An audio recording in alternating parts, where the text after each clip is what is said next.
Hello my dear. तो हम लोग केमिस्ट्री का मॉडल सेट पेपर को डिस्कस करने वाले हैं जो 6 फरवरी से आपका एग्ज़ाम स्टार्ट होने वाला है। उसमें जो क्वेश्चन जैक के द्वारा आपको पब्लिश किया गया है उसी क्वेश्चन को आज हम लोग डिस्कस करने वाले हैं। देखो, सबसे पहले हमारे पास मल्टीपल चॉइस क्वेश्चन के अंदर में कुछ क्वेश्चंस हैं, जिसमें सबसे पहला क्वेश्चन बोला गया है कि molarity of an aqueous solution containing 2 gram of sodium hydroxide in 200 ml of the solution. तो सबसे पहले हमारे पास दिया गया क्या है कि weight of sodium hydroxide, weight of sodium hydroxide वो गिवन है हमारे पास 2 ग्राम। सोडियम हाइड्रोक्साइड का अगर मॉलिक्यूलर मास हम निकालें तो सोडियम का मॉलिक्यूलर मास कितना होता है 23 ग्राम, ऑक्सीजन का कितना हो जाएगा 16 ग्राम और हाइड्रोजन का कितना हो जाएगा 1 ग्राम। अगर आप इसको सॉल्व करके चलते हैं तो आएगा 40 ग्राम पर मोल के आसपास। नाउ आपके क्वेश्चन में वॉल्यूम ml के फॉर्म में दिया गया है, वो कितना है 200 ml दिया गया है। हम लोग मोलारिटी का फॉर्मूला जानते हैं। मोलारिटी बराबर क्या होता है weight of solute by molecular mass of solute into 1000 divide by क्या होगा भी ml हो जाएगा। तो मोलारिटी बराबर WA कितना गिवन है हमारे पास 2 ग्राम, मॉलिक्यूलर मास कितना है 40 इंटू 1000 एंड वॉल्यूम कितना गिवन है आपके पास 200। अगर इसको सॉल्व करें तो 2 0 से 2 0 कैंसिल आउट होगा, 1 0 से 1 0 कैंसिल आउट, 2 से 2 कैंसिल आउट होंगे, तो आपके पास बचेगा 1/4। इसको सॉल्व करेंगे तो आंसर आएगा 0.25 मोल। इसको ध्यान से देखें, मॉडल सेट पेपर के अंदर इसका आंसर गलत दिया हुआ है। जो इसका आंसर करेक्ट होगा वो कौन सा होगा आपके पास 0.25 मोल है। नाउ इसके बाद अगर आप उस सेकंड क्वेश्चन की तरफ बढ़ें, अगला क्वेश्चन बोल रहा है कि among the following substance the lowest vapour pressure is exerted by. तो इसका सीधा साधा आंसर है आपके पास मरकरी। कारण ये है कि वाटर के पास हाइड्रोजन बॉन्डिंग आपको देखने को मिल जाता है, अल्कोहल के केस में भी आपको हाइड्रोजन बॉन्डिंग देखने को मिल जाता है, लेकिन मरकरी एक मेटल है और आपको पता है कि मरकरी जो होता है जिसको पारा हम लोग बोलते हैं, जो रूम टेम्परेचर पे लिक्विड स्टेट पे एग्जिस्ट करता है, जिसके पास कोई भी हाइड्रोजन बॉन्ड एग्जिस्ट नहीं करते, तो हम लोग कह सकते हैं कि इसके पास लोएस्ट वेपर प्रेशर देखने को मिल जाता है। ये तो बहुत सीधा साधा सवाल था और ये क्वेश्चन पहले भी रिपीट किया गया है कि among the following substance the lowest vapour pressure is exerted by. तो सीधा साधा आंसर कौन सा होगा आपके पास मरकरी हो जाएगा। नाउ अगेन अगले क्वेश्चन की तरफ अगर बढ़े हम लोग, क्वेश्चन बोल रहे हैं कि यूनिट ऑफ केवी इज, तो हम लोग जानते हैं from elevation in boiling points, तो delta T B is equal to हम लोग जानते हैं केवी इनटू क्या होता है मोलारिटी होता है। देयरफॉर केवी बराबर क्या लिखा जा सकता है, तो डेल्टा टीबी अपॉन क्या हो जाएगा आपके पास, सॉरी डेल्टा टीबी अपॉन क्या होगा मोलारिटी हो जाएगा। तो अगर हम लोग केवी का यूनिट लिखना स्टार्ट करें तो डेल्टा टीबी है क्या actually, this is elevation in boiling point और है ही एक प्रकार का टेम्परेचर, तो इसका यूनिट हम लोग डिग्री सेल्सियस ले सकते हैं और मोलारिटी का यूनिट क्या होता है मोल पर केजी होता है। दैट मीन्स हम लोग कह सकते हैं डायरेक्ट कह सकते हैं हम लोग this will B degree Celsius पर मोल केल्विन। उल्टा लिखा है क्या,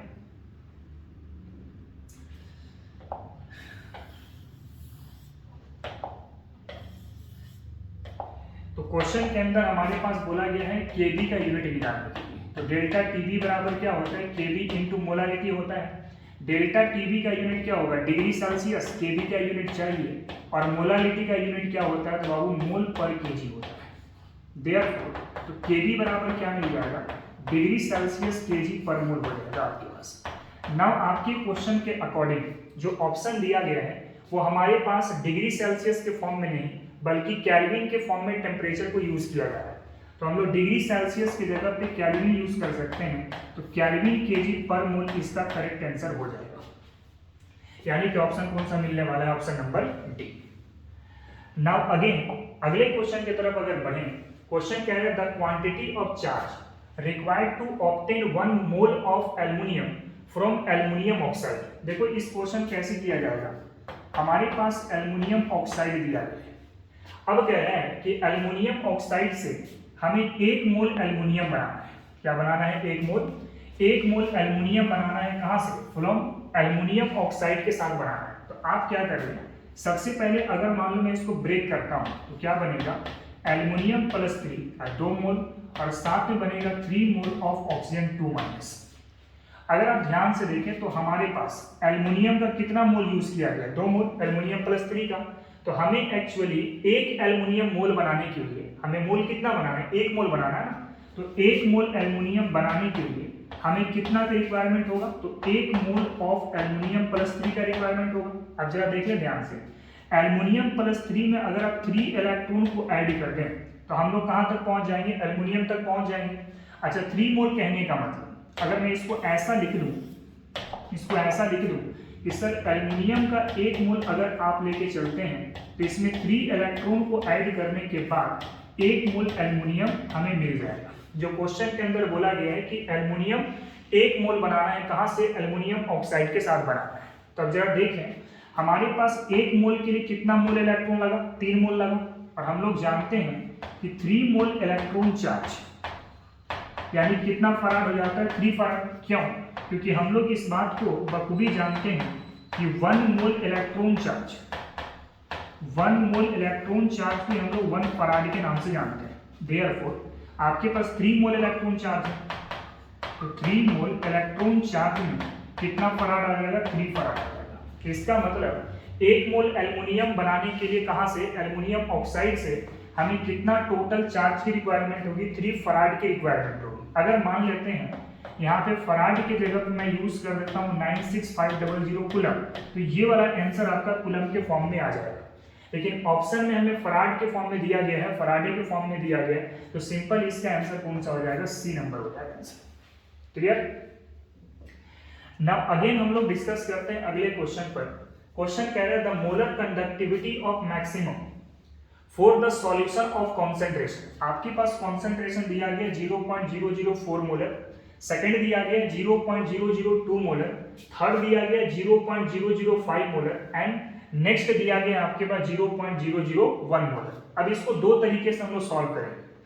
अगर हम लोग मोलर कंडक्टिविटी का फॉर्मूला देखें तो फॉर्मूला क्या होता है, this will B conductivity into 1000 divide by molarity, ये होता है। अगर हम लोग ऐसा कहें कि यहाँ से मोलारिटी को अगर आपने बढ़ाना स्टार्ट कर दिया, मोलारिटी को आपने बढ़ाना स्टार्ट कर दिया तो मोलर कंडक्टिविटी की वैल्यू क्या हो जाएगी, आपकी कम होने लगेगी। अब जरा सोचें, क्वेश्चन के अंदर में बोला गया कि सर मैक्सिमम चाहिए आपको कंडक्टिविटी, मोलर कंडक्टिविटी कैसा चाहिए, मैक्सिमम चाहिए। तो मोलर कंडक्टिविटी को मैक्सिमम बनाने के लिए हमें मोलारिटी को कम करने की जरूरत है। अब आप जरा चेक करें कि मोलारिटी कम है कहाँ पर। यहाँ पे मोलारिटी है 0.004 मोलर, यहाँ पे मोलारिटी है 0.002 मोलर, यहाँ पे मोलारिटी है 0.005 मोलर और यहाँ पे मोलारिटी है 0.001 मोलर।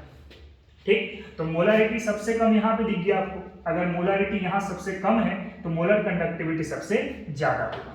और ये चीज को हम लोग थ्योरेटिकल तरीके से भी समझते हैं कि सर जैसे जैसे आप कॉन्सेंट्रेशन लेवल को बढ़ाते हैं, कॉन्सेंट्रेशन लेवल को जैसे बढ़ाएंगे तो साथ में डाइल्यूशन क्या हो जाता है, कम हो जाता है।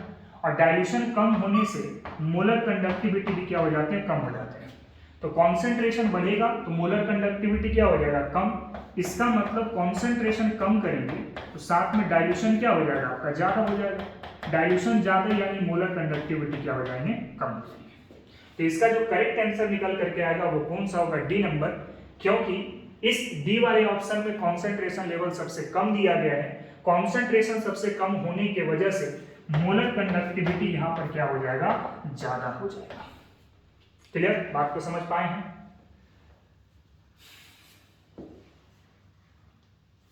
चलिए तो अगले क्वेश्चन की तरफ जरा हम लोग बढ़े। अगला क्वेश्चन कह रहा है कि specific conductance of 0.1 molar NaCl। हमारे पास कंडक्टिविटी यानी स्पेसिफिक कंडक्टेंस को हम लोग कंडक्टिविटी बोलते हैं और मोलारिटी आपके क्वेश्चन में कितना दी गई, वो दिया गया सर 0.1 मोलर। कंडक्टिविटी यानी कप्पा क्वेश्चन के अंदर गिवन है 1.01 into 10⁻⁻² ohm inverse and centimetre inverse. It's molar conductance in ohm inverse centimetre square mole inverse, यानी मोलर कंडक्टिविटी कितना होगा ये आपको पता करना है। तो हम लोग मोलर कंडक्टिविटी का फॉर्मूला जानते हैं, this will B conductivity into 1000 divide by क्या होगा, मोलरिटी हो जाएगा। नाउ मोलर कंडक्टिविटी कितना दिया गया, दिस इज स्पेसिफिक कंडक्टेंस, इसी को हम लोग कंडक्टिविटी के नाम से जान रहे हैं ना। तो कंडक्टिविटी जो गिवन है this is 1.01 into 10 to the power -2 into 10 to the power 3, और मोलरिटी कितना गिवन है बाबू, तो 0.1 दिया गया है। अब जरा इस पॉइंट को हटाएंगे तो ऊपर 1 0 चला जाएगा, है ना। अब 2 0 और ये यहाँ से ये वाला चला जाएगा, साफ हो जाएगा। तो क्या बचेगा हमारे पास, मोलर कंडक्टिविटी 1.01 इंटू, यहाँ पे 10 बचा हुआ है ना, तो 10 इंटू 10 को क्या लिख सकते हैं, 10 के स्क्वायर। तो आपके पास करेक्ट आंसर कौन सा आ रहा है, ऑप्शन नंबर ए। ठीक है, चलिए अगले क्वेश्चन की तरफ अगर बढ़े। नेक्स्ट क्वेश्चन कह रहा है कि radio active disintegration is an example of first order reaction. आप लोग को पता होगा कि जितने भी रेडियो एक्टिव रिएक्शंस होती है वो किस ऑर्डर ऑफ रिएक्शन से बिलोंग करता है, तो फर्स्ट ऑर्डर रिएक्शन से बिलोंग करता है। ठीक है, चलिए अगले क्वेश्चन की तरफ अगर बढ़े। The unit of rate and rate constant are same for the reaction, मतलब इन 4 ऑर्डर में से, 0 order, first order, second order, third order, इनमें से अगर देखें तो इनमें से कौन सा ऐसा ऑर्डर ऑफ रिएक्शन है जिसमें रेट कांस्टेंट और रेट ऑफ रिएक्शन की यूनिट क्या होती है, सेम होती है।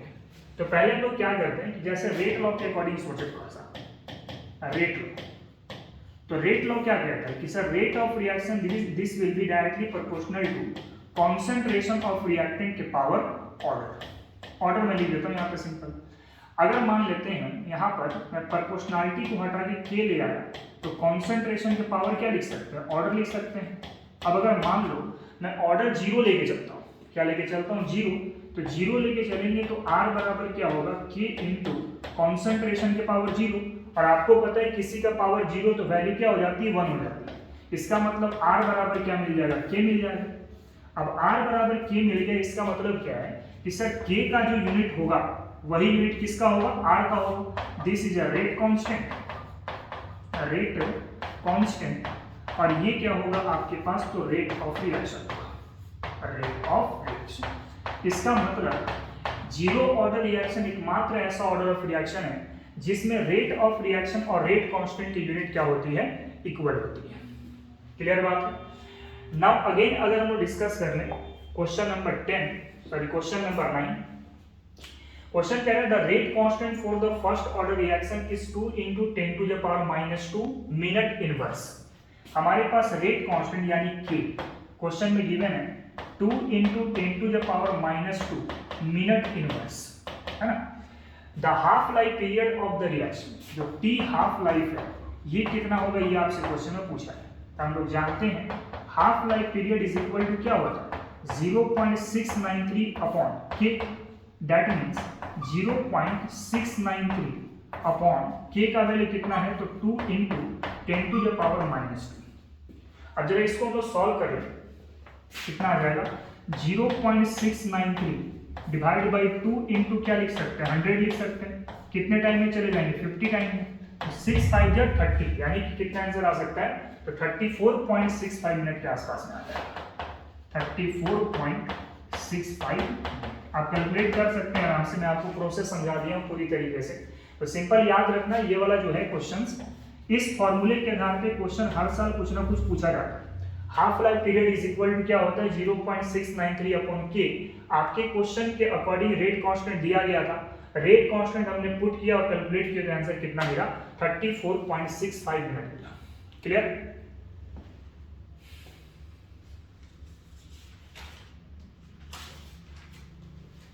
चलिए अगले क्वेश्चन की तरफ अगर बढ़े हम लोग। नेक्स्ट क्वेश्चन कह रहा है कि during the course of the chemical reaction the rate of reaction, ये क्या होगा जरा समझते हैं हम लोग बात। जैसे मान लो हमारे पास कोई रिएक्टेंट है और रिएक्टेंट से बाबू प्रोडक्ट बन रहा है, ठीक है।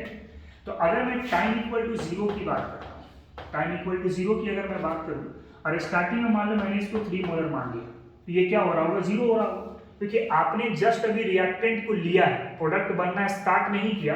तो उस वक्त रिएक्टेंट अगर हमने 3 मोलर लाया है तो प्रोडक्ट की वैल्यू क्या रही होगी, 0 रही होगी। थोड़े समय के बाद जब T1 टाइम हम लोग लेकर के चले तो हमने देखा ये 2 मोलर तक खिसक गया, तो 3 से 2 पहुंच गया, तो बना कितना होगा, 1 मोलर। भाई इन दोनों को सम करेंगे तो आप ओरिजिनल वैल्यू तक पहुंच जाएंगे। नाउ अगेन थोड़े समय के बाद हमने ये देखा कि 1 मोलर में ये 1 मोलर बचा, ये कितना हो गया होगा, 2 मोलर हो गया होगा।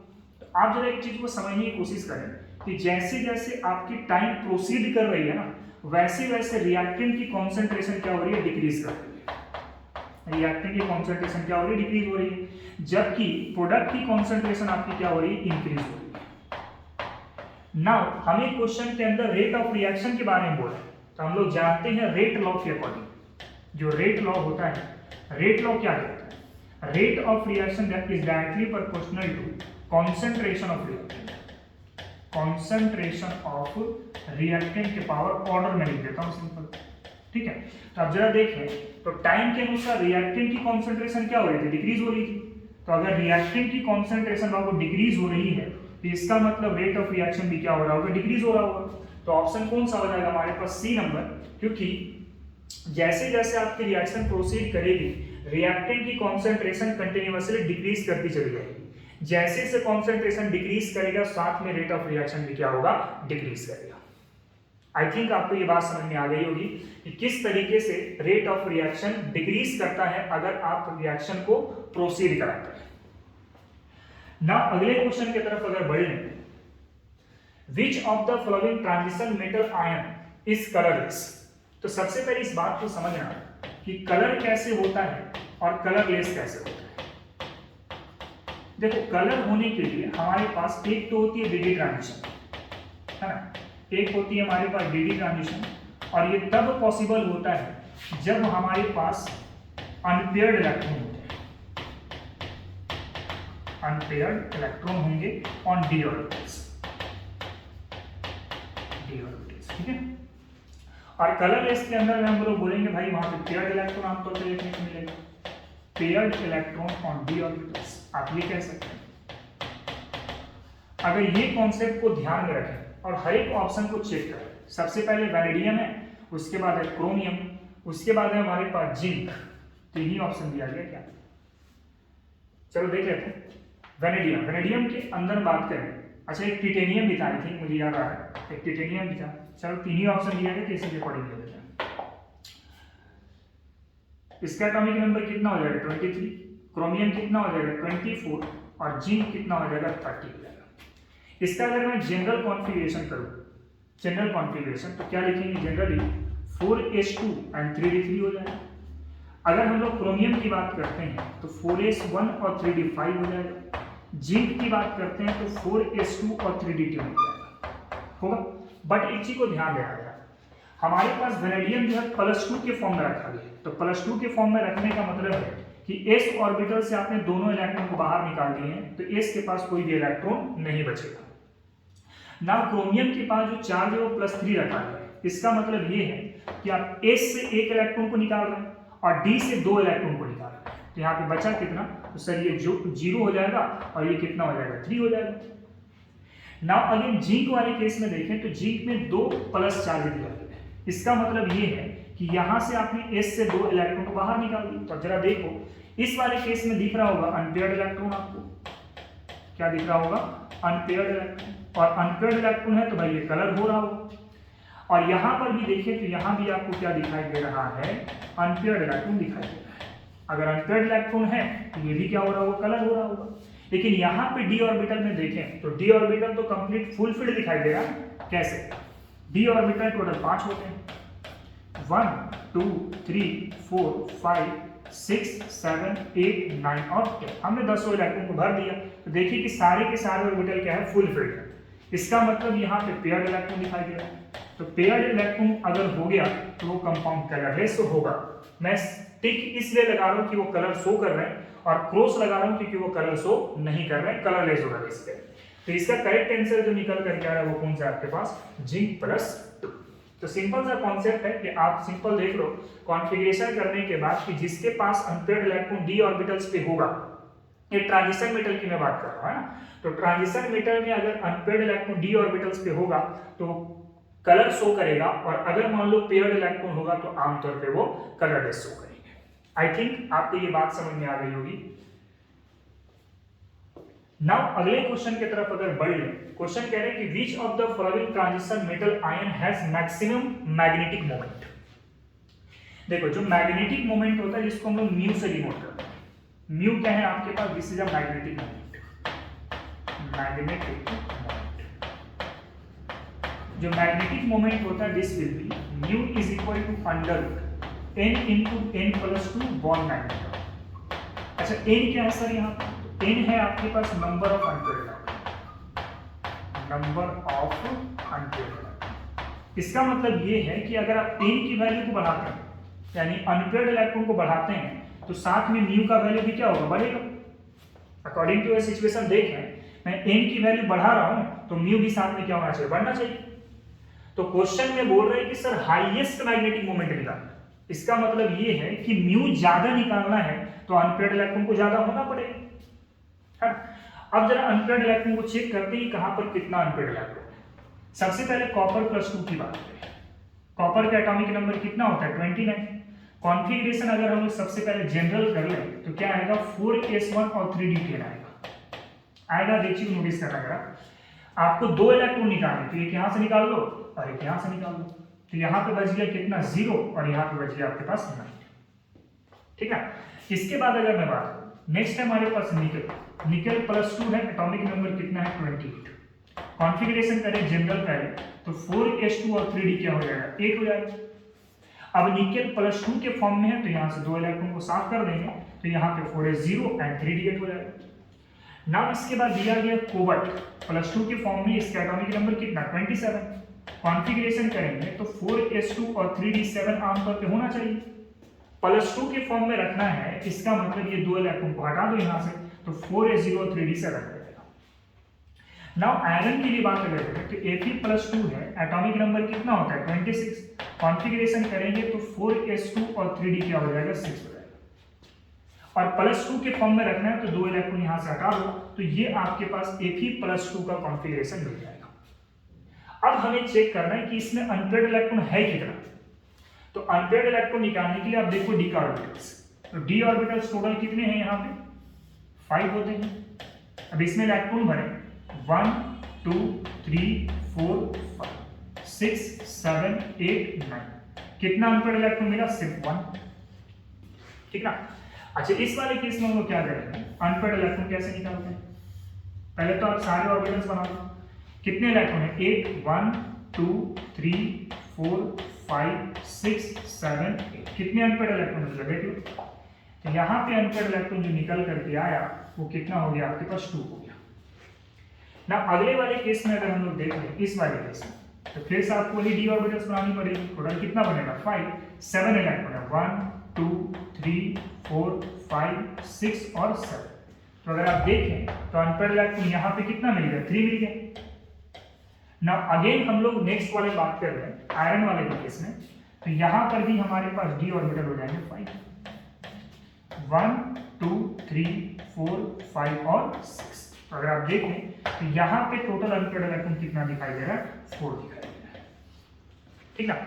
तो इस वाले केस में देखें तो यहाँ पे एक अनपेयर्ड था, यहाँ 2 था, यहाँ 3 था, यहाँ 4 था, तो 4 अनपेयर्ड इलेक्ट्रॉन हो गया, यानी कि इनकी वैल्यू बढ़ गई। अब n की वैल्यू ज्यादा तो मैग्नेटिक मोमेंट भी क्या होगा ज्यादा, मतलब इसमें अनपेयर्ड इलेक्ट्रॉन 1 मिला तो मैग्नेटिक मोमेंट सबसे कम होगा, इसमें थोड़ा सा बढ़ा तो मैग्नेटिक मोमेंट थोड़ा सा बढ़ा होगा, इसमें और बढ़ा अनपेयर्ड इलेक्ट्रॉन तो थोड़ा सा और बढ़ा होगा, और सबसे ज्यादा अनपेयर्ड इलेक्ट्रॉन कहां पर है तो आयरन के केस में, तो यहां पर मैग्नेटिक मोमेंट सबसे ज्यादा देखने को मिलेगा, मतलब ऑप्शन कौन सा हो जाएगा डी। क्लियर बात है। चलिए अगले क्वेश्चन की तरफ जरा बढ़ते हैं। अगला क्वेश्चन कह रहा है कि the hybridization involved in NiCN का होल 4 के पावर 2 माइनस। सबसे पहले देखते हैं इसमें किस तरीके से हाइब्रिडाइजेशन निकालते हैं। हमारे पास दिया गया कॉम्प्लेक्स NiCN का होल 4 के पावर 2 माइनस। सबसे पहले इस निकेल का ऑक्सीडेशन स्टेट देखिए, तो ऑक्सीडेशन स्टेट निकालने के लिए मैंने इसको x बना दिया। हमारे पास साइनाइड कितना है 4, साइनाइड के चार्ज कितने होते हैं -1, ओवरऑल चार्ज कितना है आपके पास -2। That means x minus 4 is equal to कितना हो गया -2, तो x बराबर कितना हो गया -2 प्लस 4, दैट इज कितना +2। यानी निकेल का जो स्टेट है सर वो कौन सा स्टेट है, +2 का स्टेट है, ठीक है। एटॉमिक नंबर कितना होता है 28। कॉन्फ़िगरेशन अगर कर लेंगे तो 4s0 3d 8 आ जाएगा। ना अगर हम ग्राउंड स्टेट की कहानी लेकर के चले, ग्राउंड स्टेट, तो ग्राउंड स्टेट में देखिए जरा, तो हमारे पास डी का ऑर्बिटल है, तो पहले हम डी का ऑर्बिटल बना लेते हैं। 1 2 3 4 5 6 7 और 8, ये हो गया 3D का पार्ट। इसके बाद होगा हमारे पास 4s और उसके बाद होगा हमारे पास 4D। ये सिस्टमैटिक लेते होंगे, आपको पता भी होगा 3D के बाद होता है 4s, उसके बाद होता है 4D। नाउ अगर आप एक चीज नोटिस करें तो सर यहाँ पे जो साइनाइड है ना, साइनाइड, इसको हम लोग कहते हैं स्ट्रॉन्ग लिगेंड। क्या बोलते हैं? Strong ligand. और स्ट्रॉन्ग लिगेंड जब भी आता है तो इसको मेहमान के जैसा हम लोग ट्रीट करके चलते हैं। और आपके घर में पता भी होगा कि जब भी कोई मेहमान आपके घर में आता है तो भाई उसको बहुत अच्छे तरीके से कमरे दिए जाते हैं रख के। जैसे कि मान लीजिए 2 भाई हैं, एक भाई यहाँ पर, एक भाई यहाँ पर है, ठीक है, दोनों भाई अलग अलग कमरे में सोए हुए। सडनली उनके घर में 3-4 साल बाद का एक मेहमान आया, तो आमतौर पे ये दोनों एक दूसरे के साथ हो जाएंगे और एक कमरा मेहमान को दे देंगे। तो जब भी स्ट्रॉन्ग लिगेंड आएगा तो वह मेहमान की जैसा काम करेगा, अच्छा खासा मेहमान है ना। तो जो पेयर्ड अनपेयर्ड इलेक्ट्रॉन है वो सारे के सारे क्या हो जाएंगे? पेयर्ड हो जाएंगे, अगर हमारे पास कोई भी स्ट्रॉन्ग लिगेंड की बात होती है तब। तो यहाँ पे जो अनपेयर्ड था वो दोनों पेयर्ड हो जाएंगे, तो आपके पास रिजल्ट क्या बनेगा? आपके पास रिजल्ट बन जाएगा कुछ ऐसा, ये पेयर पहले से था, ये भी पेयर हो गया, ये भी पेयर हो गया, ये इसके साथ हो जाएगा, मतलब ये भी पेयर बन जाएगा। तो आपके पास रिजल्ट पे कैसा दिखा? देखिए तो जरा हाइलाइटेशन में मेहमान आया कितना बड़ा? 4 आया था ना, तो 1 2 3 4, मतलब इस चीज को कंट्रीब्यूट कर लें। हाइलाइटेशन क्या मिला? यहाँ से डी, यहाँ से एस और यहाँ से E2। हाइलाइटेशन क्या मिला? DsP2। और आपको पता होगा कि DsP2 का जो ज्योमेट्री होता है, this is a square planar. क्या होता है? Square planar. ठीक है, तो इस कॉम्प्लेक्स का जो हाइब्रिडाइजेशन आएगा वो कौन सा होगा? आपके पास DsP2 हो जाएगा। आई थिंक आपको बात समझ में आ गई होगी। अब अगले क्वेश्चन की तरफ जरा हम लोग बढ़ते हैं। क्वेश्चन नंबर 14 कह रहे कि which of the following is not a neutral ligand. अब न्यूट्रल लिगेंड सिंपल कौन सा है? देखो तो जरा, यहाँ पे ON- होता है ना। आपको पता है कि वाटर एक न्यूट्रल लिगेंड होता है। अमोनिया जो होता है ये भी आपके पास न्यूट्रल लिगेंड होता है, जबकि इसको आमतौर पे एम्बिडेंट लिगेंड बोलते हैं। Ambient, unidentate ligand, unidentate ligand, ठीक है। और कार्बोनाइल, इसी को भी हम लोग क्या बोलते हैं? न्यूट्रल लिगेंड बोलते हैं, न्यूट्रल। अच्छा, एम्बिडेंट लिगेंड क्या? एम्बिडेंट लिगेंड हम उसको बोलते हैं जिसके पास 2 डोनर साइट होता है, लेकिन एट अ टाइम कोई एक ही पार्ट अपने लोन पेयर को कोऑर्डिनेट कर पाता है या चार्ज को कोऑर्डिनेट कर पाता है। जैसे इसमें ऑक्सीजन भी कोऑर्डिनेट करेगा, नाइट्रोजन भी कोऑर्डिनेट करता है ना। तो एट अ टाइम जब भी कोई कॉम्प्लेक्स बनेगा तो उसमें कोई एक ही एलिमेंट अपना लोन पेयर को कोऑर्डिनेट करेगा, तो उसी टाइप के लिगेंड को हम क्या बोलते हैं? एम्बिडेंट लिगेंड बोलते हैं, ठीक है। तो इसमें देखें तो वाटर भी न्यूट्रल हो गया, अमोनिया भी न्यूट्रल हो गया, साथ में कार्बोनाइल भी न्यूट्रल हो गया। तो आपके पास जो न्यूट्रल लिगेंड नहीं है वो कौन सा है आपके पास? तो ambient unidentate ligand, that is ONO-। I think ये बात समझ में आ गई होगी ना। इसके बाद अगले क्वेश्चन की तरफ बढ़े तो अगला क्वेश्चन कह रहा है कि the number of ions gives by this complex in aqueous solution will be. तो सबसे पहले क्या करें? कॉम्प्लेक्स देख लें कौन सा दिया गया। PTNS3 का होल 6 Cl है ना। अगर मैं इसको एक्वस सॉल्यूशन में डिसॉल्व करा दूं तो आपको पता है कि ये स्क्वायर ब्रैकेट है, ये वाला क्या है? Square bracket. इसके अंदर कुछ भी छेड़छाड़ नहीं होती। जब भी डिसोसिएशन होती है तो ब्रैकेट के बाहर होती है। अब जरा चेक करें, एक पार्ट ये बना तो दूसरा पार्ट Cl बनेगा। और आपको ये भी पता है कि लेफ्ट वाला पार्ट केटायन होता है और राइट वाला पार्ट क्या होता है? एनायन होता है। तो हम लोग कॉम्प्लेक्स जो लेकर के चल रहे हैं दैट इज PTNS3 का होल 6 के पावर ये 4, इसके पावर में चले जाएंगे तो +4 हो जाएगा एंड +4 मॉलिक्यूल ऑफ Cl-। ऐसे डिसोसिएशन होंगे। तो अब बताओ कितने आयंस बने? तो एक बना केटायन का और 4 बना एनायन का, मतलब टोटल आयंस जो बन गए यहाँ पे वो कितने बन गए बाबू 5 बन गए। तो ऑप्शन कौन सा मिल रहा है आपके पास, ऑप्शन नंबर सी। अच्छा इसी से मिलता जुलता अगर मान लो एक और सवाल मैं लेता हूँ, जैसे मान लेता हूँ हमारे पास है K3 FeCN का होल 6 है ना। अगर इसकी बात करें तो इसमें अगर चेक करें कितना आयंस बन रहा है, तो सबसे पहली बात है इसमें अगर आप देखो तो केटायन पार्ट कॉम्प्लेक्स बना था, लेकिन इसमें एनायन का पार्ट कॉम्प्लेक्स बन रहा है। ब्रेकिंग कहां से होगी, तो सर स्क्वायर ब्रैकेट के बगल से होगी। तो आपके पास क्या बना 3 मॉलिक्यूल ऑफ K प्लस और साथ में क्या बन जाएगा FeCN का होल 6 के पावर 3 माइनस। तो अगर आप देखें तो 3 केटायन बना और 1 एनायन बना, मतलब टोटल आयन यहाँ पर कितना बन रहा है 4 बन रहा है ना। तो जो ये क्वेश्चन था इसी से क्वेश्चन हम लोग मिलता जुलता एक उठा लिए ताकि आपको मैटर समझ में आ सके। तो कॉम्प्लेक्स केटायन भी बना सकता है और एनायनिक कॉम्प्लेक्स भी बन सकता है ना। तो एक और सॉल्यूशन में डिसोसिएट करने के बाद आपको टोटल आयन कैलकुलेट करने बोला था, तो अकॉर्डिंग टू क्वेश्चन हमारे पास टोटल आयन कितना मिल चुका है 5 मिल चुका है। आई थिंक आपको बात समझ में आ गई होगी। अगले क्वेश्चन की तरफ अगर हम लोग बढ़ रहे हैं, क्वेश्चन नंबर 17 कह रहा है कि which of the following ligand form a chelate. आपको ये बात पता होगा चिलेट होता है, चिलेट बेसिकली हम लोग इसको रिंग फॉर्मेशन के नाम से जानते हैं। यहाँ पर रिंग फॉर्म करता है। एक्चुअली होता क्या है कि कोई भी बाइडेंटेड लिगेंड, बाइडेंटेड या पॉलीडेंटेड लिगेंड, डेंटेड लिगेंड अपने इलेक्ट्रॉन को मेटल के साथ कोऑर्डिनेट करता है ना, तो वहां पे एक रिंग लाइक स्ट्रक्चर की फॉर्मेशन होती है। उसी को हम लोग कहते हैं चिलेटिंग लिगेंड, और इसके इफेक्ट को बोलते हैं हम लोग चिलेट इफेक्ट। तो इसमें अगर हम लोग देखें तो हमें ये एक्चुअली ढूंढना है कि सर बाइडेंटेड और पॉलीडेंटेड यही आपका चिलेट फॉर्म कर सकता है। इसका मतलब जो यूनिडेंटेड का पार्ट होगा वो चिलेट नहीं बना सकता है ना। तो अगर आप देखें तो एसिटेट यूनिडेंटेड लिगेंड है, ऑक्सलेट बाइडेंटेड लिगेंड है। ऑक्सलेट कैसा है बाइडेंटेड लिगेंड है, जबकि साइनाइड यूनिडेंटेड है, अमोनिया भी कैसा है यूनिडेंटेड है।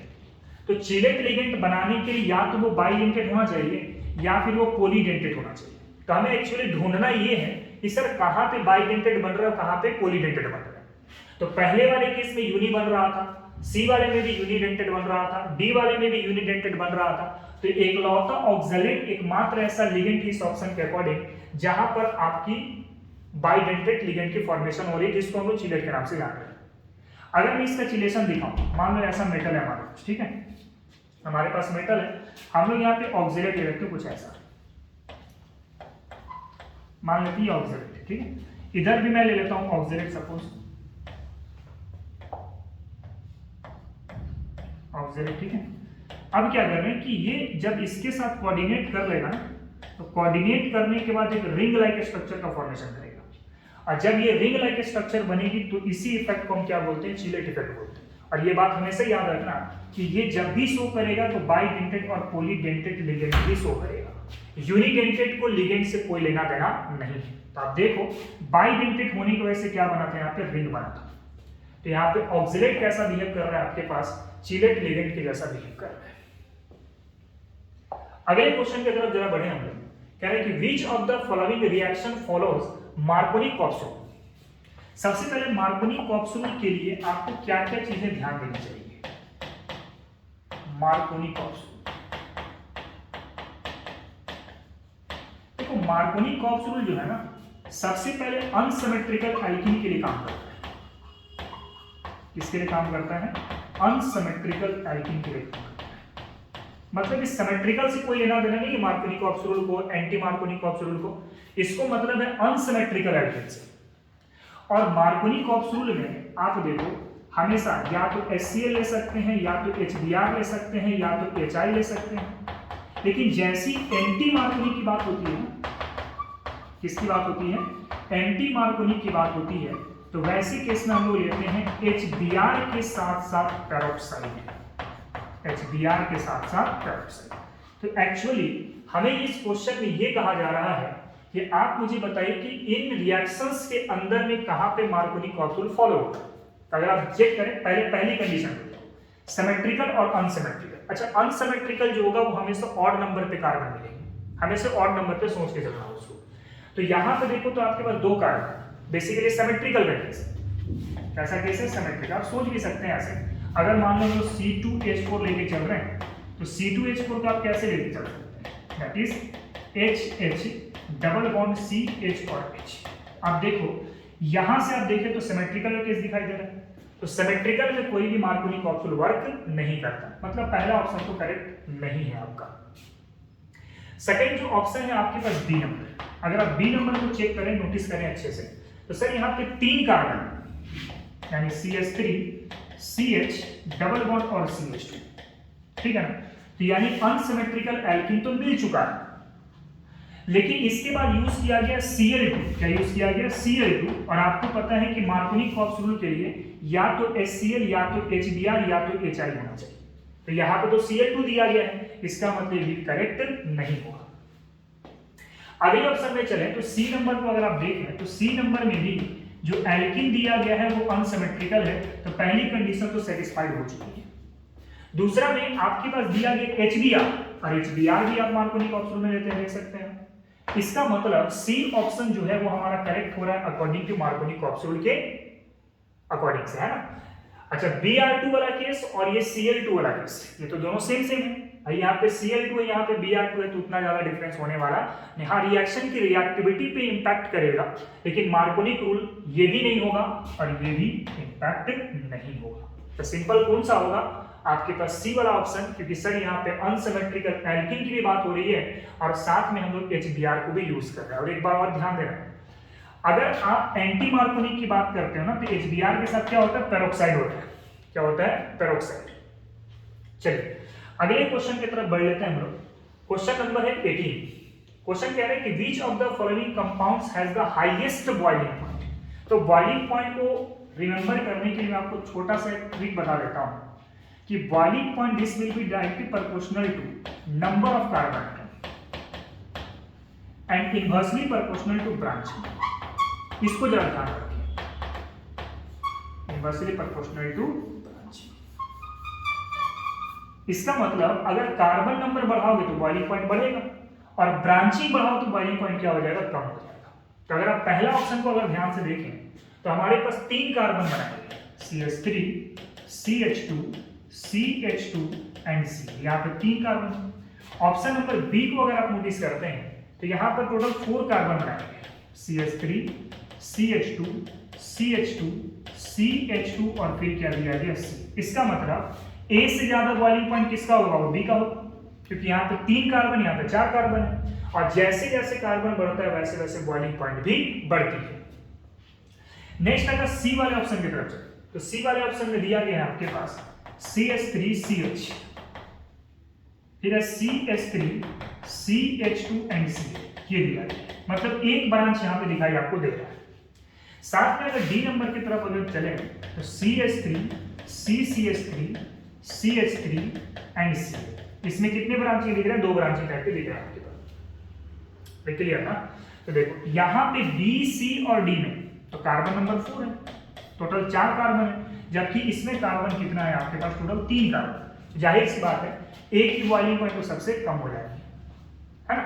अब B, C और D में अगर आप चेक करें तो इसमें ब्रांच नहीं है, इसमें 1 आया, इसमें 2 आ गया, मतलब B का बॉइलिंग पॉइंट ज्यादा, उसके बाद C, उसके बाद क्या हो जाएगा? D। मतलब इसका जो करेक्ट आंसर आएगा वो कौन सा होगा?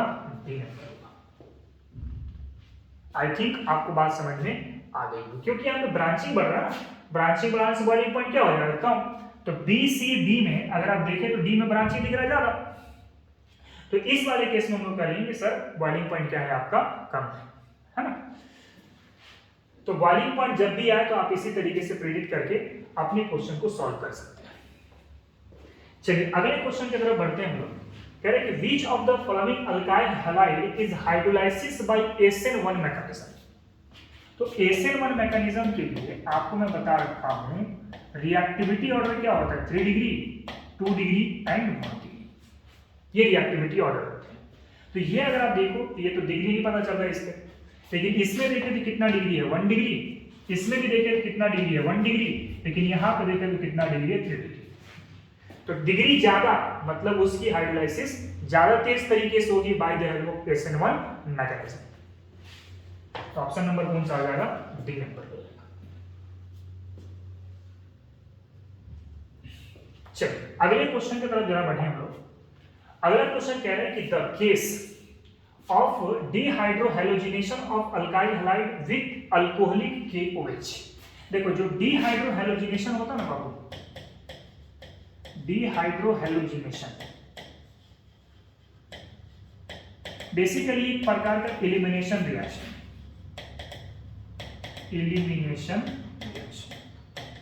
और एलिमिनेशन रिएक्शन में पाथवे फॉलो करता है E1 मैकेनिज्म का। और ये मैकेनिज्म होते हैं E2 मैकेनिज्म होते हैं, कंजुगेट एलिमिनेशन भी मैकेनिज्म होते हैं। तो हम लोग E1 मैकेनिज्म से हम लोग डिहाइड्रोहैलोजिनेशन को प्रेडिक्ट करते हैं। और E1 मैकेनिज्म में जो रिएक्टिविटी ऑर्डर होता है this will B 3 degree, 2 degree and क्या होता है 1 डिग्री। तो अगर आप ऑप्शन चेक करते हैं तो आपको दिखाई दे रहा होगा 3 degree, 2 degree and 1 degree, option number B. Clear? चलिए बढ़ते हैं आगे। नेक्स्ट है हमारे पास which of the following halo alkanes is most reactive. सबसे पहली बात, अगर हेलो एल्केन की बात करते हैं, इसकी बात कर रहे हैं हेलो एल्केन, तो सबसे ज्यादा रिएक्टिव कौन होगा आपका? सबसे ज्यादा रिएक्टिव होगा आपके पास HBr, अच्छा सॉरी हेलो एल्केन है ना, तो होगा आपके पास RBr, उसके बाद कौन होगा आपके पास RCl, उसके बाद होगा आपके पास R, इस तरीके से। तो अगर आप देखें तो A और C में तो क्लोरीन का पार्ट है, जबकि B में और D में तो ब्रोमीन का पार्ट है। तो जाहिर सी बात है कि B और D ज्यादा रिएक्टिव होगा in comparison to A and C। अब जरा B और C में जरा कंपेयर करते हैं। B और C में अगर कंपेयर करें तो यहां पर दिया गया 1 bromopropane, 1 bromopropane, this is option number B. और ऑप्शन नंबर डी यहीं पर दिया गया 2 ब्रोमोप्रोपेन, 2 ब्रोमोप्रोपेन। मतलब ये कितना डिग्री है 1 डिग्री, और ये कितना डिग्री है 2 डिग्री, और आपको रिएक्टिविटी पता है 3 डिग्री, 2 डिग्री एंड 1 डिग्री। तो 2 डिग्री वाला ज्यादा रिएक्टिव होगा, यानी ऑप्शन कौन सा होगा? डी। सही है?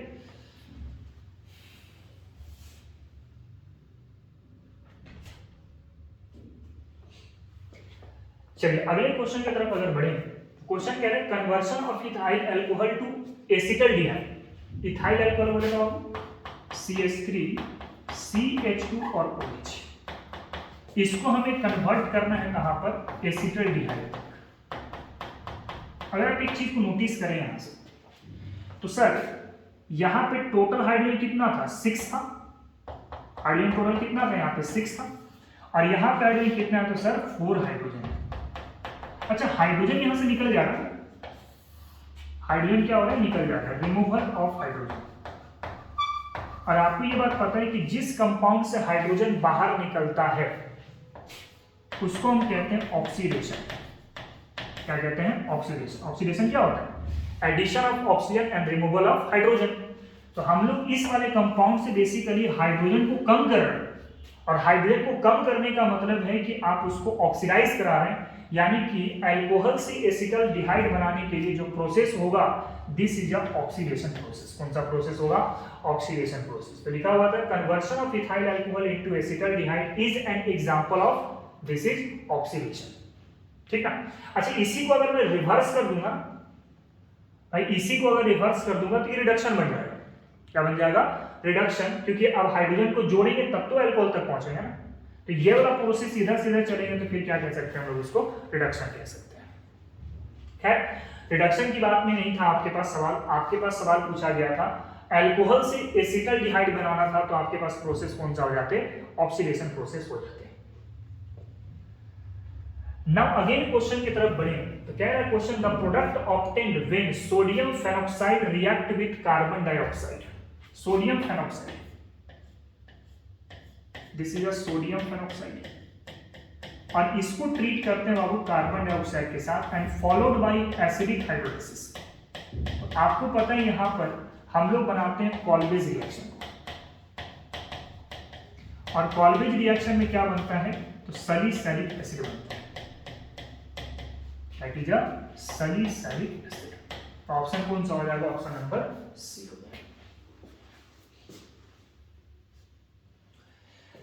ना अगले क्वेश्चन की तरफ अगर बढ़ रहे तो कह रहे हैं कि ether is obtained from ethyl alcohol in presence of H2SO4। आपको याद होगा कि अगर इथाइल अल्कोहल है और अगर मैं इसको कॉन्सेंट्रेटेड H2SO4 से रिएक्शन कराता हूं तो एक बनता है यहां पे एल्कीन, ठीक ना, और दूसरे केस में आप यहां पे चाहो तो ईथर भी बना सकते हैं, that is CH3 CH2O CH2 and CH3। Actually जितना कार्बन यहां पर है ना उसी का ठीक डबल हो जाएगा ईथर के अंदर। 2 कार्बन से कितना हो चुका है, 4 कार्बन हो चुका है। अब सवाल ये आता है कि सर कभी एल्कीन कभी ईथर, ऐसा क्यों? तो ये डिपेंड होता है वो टेम्परेचर के ऊपर, ठीक है। अगर 170 डिग्री सेल्सियस पे रिएक्शन को करवाते हैं तब एल्कीन बनेगा, लेकिन अगर आप 140 डिग्री सेल्सियस पे टेम्परेचर करवाते हैं तब ईथर बनेगा। क्या बनेगा? ईथर। और अगर 140 डिग्री सेल्सियस को मैं केल्विन बना दूं तो क्या बन जाएगा हमारे पास, दिस इज अ कितना आ जाएगा 413 केल्विन। कितना आ जाएगा 413 केल्विन, यानी ऑप्शन नंबर कौन सा आ जाएगा, सी। तो एक बात को ध्यान देना, ये जो रिएक्शन होती है वो टेम्परेचर डिपेंडेंट होती है। 170 डिग्री सेल्सियस पे प्रोडक्ट एल्कीन यानी एलिमिनेशन कर रहा है, क्या कर रहा है यहाँ पे, एलिमिनेशन, ठीक है ना। जबकि 140 डिग्री सेल्सियस पे आपके पास ईथर की फॉर्मेशन होती है। तो ये जो रिएक्शन है आपके पास टेम्परेचर डिपेंडेंट होती है। अच्छा, इसी से मिलता जुलता भी रिएक्शन होता है। अगर आप कॉन्सेंट्रेटेड H2SO4 की जगह पर एल्युमिना को यूज करोगे ना तब भी आपका पाथवे सेम होगा। इसमें भी टेम्परेचर वेरिएशन आएगा यहाँ पर और इसमें भी टेम्परेचर की वेरिएशन आएगा यहाँ पर। अगर हाई टेम्परेचर पे करोगे तो एल्कीन बनेगा और लो टेम्परेचर पे थोड़ा सा लेके जाओगे तो ईथर बनेगा। ये सेम मैनर पे क्वेश्चन का सेम मैनर पे आपके पास बनेंगे प्रोडक्ट जैसे H2SO4 के अंदर में बना था। तो खैर एल्युमिना का सवाल नहीं है तो इसको हम लोग हटा देते हैं यहाँ से। हमारे पास डायरेक्ट क्वेश्चन में ये पूछा गया था कि इथाइल अल्कोहल से ईथर बनाने के लिए H2SO4 के प्रेजेंस में कितना टेम्परेचर अप्लाई होगा। तो टेम्परेचर कितना होगा 140 डिग्री सेल्सियस। इसको केल्विन बना करके हम लोग 413 केल्विन भी कह सकते हैं, ठीक है। चलिए अगले क्वेश्चन में बढ़े तो क्वेश्चन कह रहा है the product of hydrolysis of ozonide of 1 butene. Butene बोला गया है that is CH3 CH double bond CH, ठीक है ना। इसको ओजोन के साथ रिएक्शन करना है। एक बात याद रखना, ओजोन के साथ जो रिएक्शन होता है ना वो हमेशा मल्टीपल बॉन्ड पर होती है। कहां पर होती है? मल्टीपल बॉन्ड पर। सबसे पहले कैसे करना है, जो मल्टीपल बॉन्ड है ना उसको पूरी तरीके से बीच से खत्म करना। मल्टीपल बॉन्ड को मैंने बीच से साफ कर दिया और ओजोन को ऐसे अरेंज किया जैसे एक घर लगा, और ओजोन को हमने ऐसे अरेंज किया जैसे आपको एक घर के जैसा, एक मकान के जैसा दिखाई दे, ठीक। नाउ अगेन इसमें हम लोग हाइड्रोलाइसिस करा देंगे इन प्रेजेंस ऑफ H+। अच्छा एक चीज है, ये ऑक्सीडेशन हो रहा है। क्या हो रहा है? ऑक्सीडेशन। क्यों? क्योंकि सर आपने ऑक्सीजन को ऐड किया है ना, तो ऑक्सीजन की एडिशन को हम क्या बोलते हैं? ऑक्सीडेशन बोलते हैं। तो बेसिकली ओजोन के साथ ये ऑक्सीडाइज कर रहा है और बना रहा है एक एडिशन प्रोडक्ट। क्या बना रहा है? Addition product. कैसे बना? तो डबल बॉन्ड को मैंने हटाया और ओजोन को इस तरीके से अरेंज किया कि आपको एक घर के जैसा दिखाई देगा ना। पानी डालते ही आपका ये घर टूट जाएगा। कैसे टूटना है? तो गुंबद को अलग कर दो, बाकी 2 ऑक्सीजन को अलग कर दो। तो प्रोडक्ट बना CH3CHO, एक प्रोडक्ट ये बना CH3CHO और दूसरी तरफ प्रोडक्ट बन गया HCHO। यानी करेक्ट आंसर आएगा पहला तो होगा, अच्छा सॉरी, एक हो जाएगा हमारे पास प्रोपेनॉल।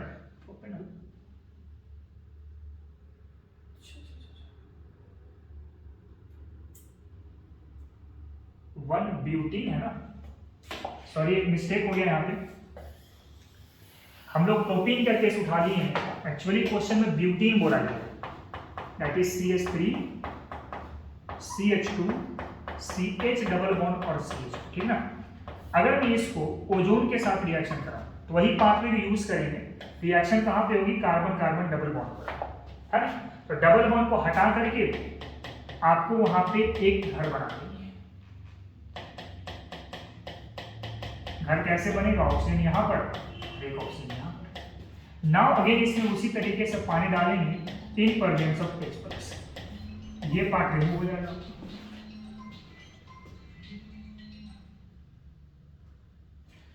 अगर ये पार्ट रिमूव हो जाएगा तो क्या बनेगा, CH3 CH2 CHO और साथ में बनेगा HCH, यानी बना आपके पास प्रोपेनल और दूसरा बना आपके पास मीथान, यानी ऑप्शन कौन सा हो जाएगा, ऑप्शन नंबर सी हो जाएगा। ठीक है। अच्छा, इसी के जैसा एक और क्वेश्चन मैं आपको बता देता हूं। सपोज दैट कि हमारे पास ऐसा क्वेश्चन है, मान लेते हैं आपके पास ऐसा क्वेश्चन है ना, हमने इसको ओजोन के साथ रिएक्शन करा दी, वही प्रोसेस को यूज कर रहा है। रिएक्शन कहाँ होगी, कार्बन कार्बन डबल बॉन्ड के बीच में, डबल बॉन्ड हटेगा, ओजोन को ऐसे लगाना है कि जैसे एक मकान दिखाई दे रहा। आप इसको ऐसे लिख सकते हैं, CH3 CCH3 CCH3 and CH3। Ozone कैसे अरेंज होगा, देखो डबल बॉन्ड मैंने तोड़ा है, एक ऑप्शन यहाँ पर और दो ऑप्शन नीचे, ऐसे अरेंज कर दिए। नाम इसके बाद हम लोग पानी डाल देंगे इन प्रेजेंस ऑफ H+। जैसे डालोगे तो ये वाला पार्ट अलग, ये वाला पार्ट अलग, क्या बना, CH3 CCH3O, यानी बना आपके पास प्रोपेनोन। कितने मॉलिक्यूल बने, इधर से भी एक मॉलिक्यूल, इधर से भी एक मॉलिक्यूल, मतलब टोटल मॉलिक्यूल कितना हो गया, 2। तो ये एडिशनल क्वेश्चन था, इसके इसी से मिलता जुलता एक क्वेश्चन था जो हमने आपको करवा दिए। ठीक है, चलिए अगले क्वेश्चन की तरफ जरा बढ़ते हैं। तो क्वेश्चन कह रहे हैं कि give an example of negative deviation of Rawls law. सबसे पहले एक बात को समझें, रॉल्स लॉ के बारे में अगर मैं बोलूं तो सबसे पहले रॉल्स लॉ होता क्या, रॉल्स लॉ क्या होता है, तो होता है पार्शियल वेपर प्रेशर जो होते हैं, this will be equal to the product of vapour pressure, pure vapour pressure and mole fraction of the substance.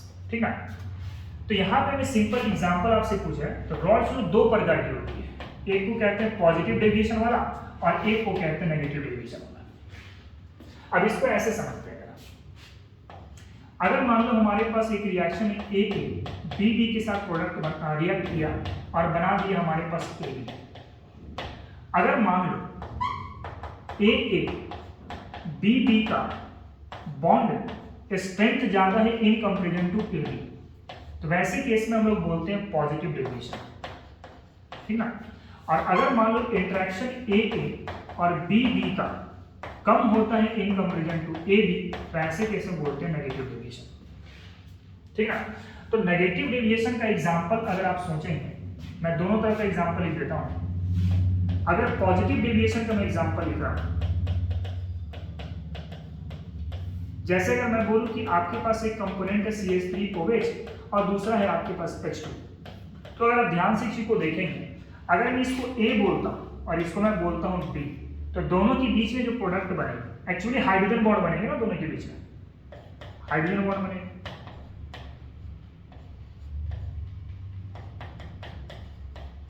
ये हाइड्रोजन बॉन्ड बनेगा, अरे है ना भाई, उल्टा कर दिया क्या।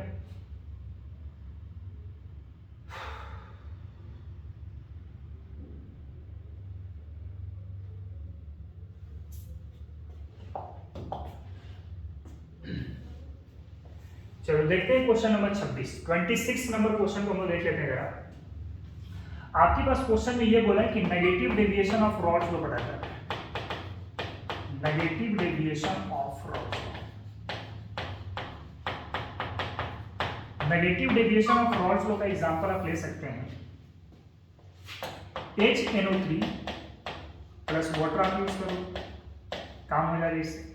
अगर हम लोग अगले एग्जांपल देखें तो आप एसीटोन ले सकते हैं, एसीटोन प्लस क्लोरोफॉर्म भी आप यूज कर सकते हैं, है ना। और भी आपके पास डिफरेंट टाइप की एग्जांपल होती है, लेकिन एक नंबर का क्वेश्चन है ये, तो आप इन दोनों में से कोई भी एक जवाब लिख सकते हैं। ठीक है, तो नेगेटिव डेविएशन का एक बेस्ट एग्जांपल आप दे सकते हैं नाइट्रिक एसिड प्लस H2, या फिर दे सकते हैं एसीटोन प्लस क्लोरोफॉर्म। ठीक है, दोनों में से कोई भी आप एक यूज कर सकते हैं।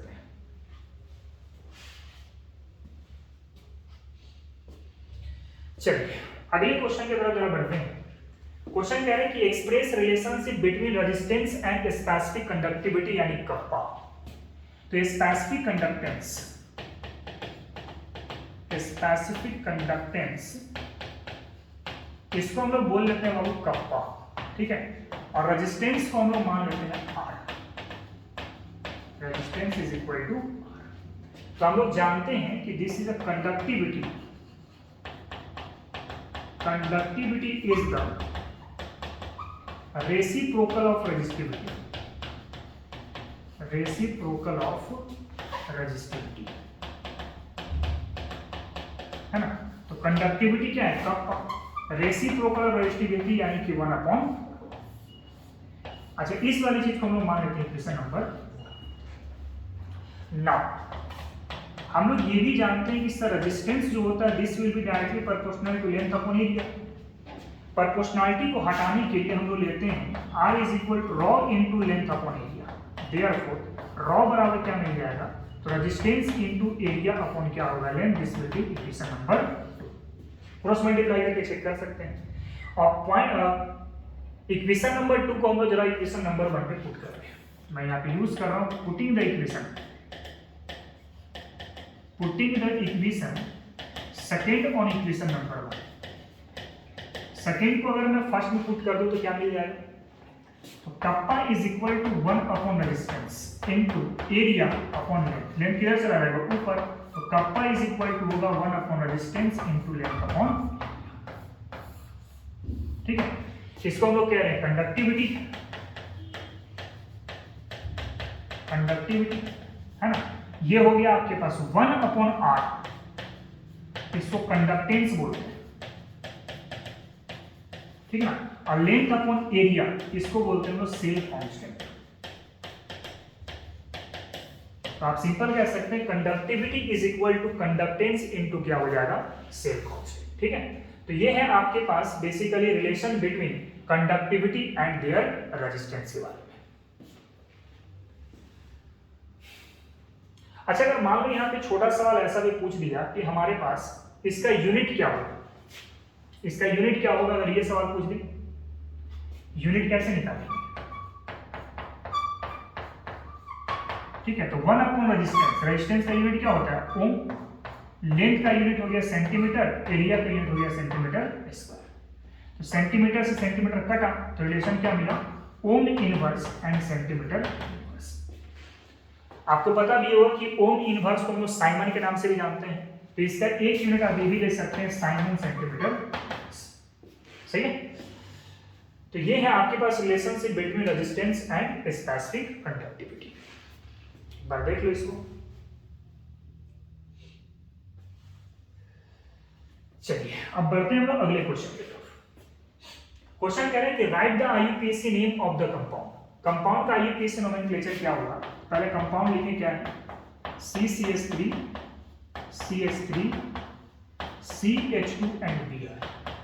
आपको पता है कि आईयूपीएसी नोमेनक्लेचर लिखने के लिए सबसे पहले लॉन्गेस्ट चेन को सिलेक्ट किया जाता है। तो हम लोग यहाँ पे 3 कार्बन की चेन को सिलेक्ट कर लेते हैं इस तरीके से। तो ये हो गया फर्स्ट। अच्छा, इससे ज्यादा चेन 1 रहेगी, 1 2 3 इधर से भी, 1 2 3 इधर से भी, 1 2 3 इधर से भी। ठीक है, तो ये हो गया 1, ये हो गया 2 और ये हो गया 3।